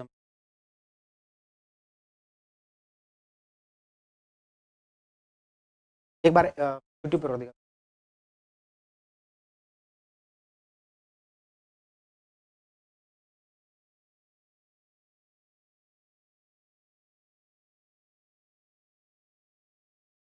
चलिए ठीक है, आप लोगों का बहुत बहुत धन्यवाद जो आप इतनी लंबी क्लास में 2 घंटे तक जुड़े रहे, और उसके बाद अपन बाद में सर्वे की क्लास के साथ में आपके साथ मिलते हैं। आप लोगों को बहुत बहुत धन्यवाद।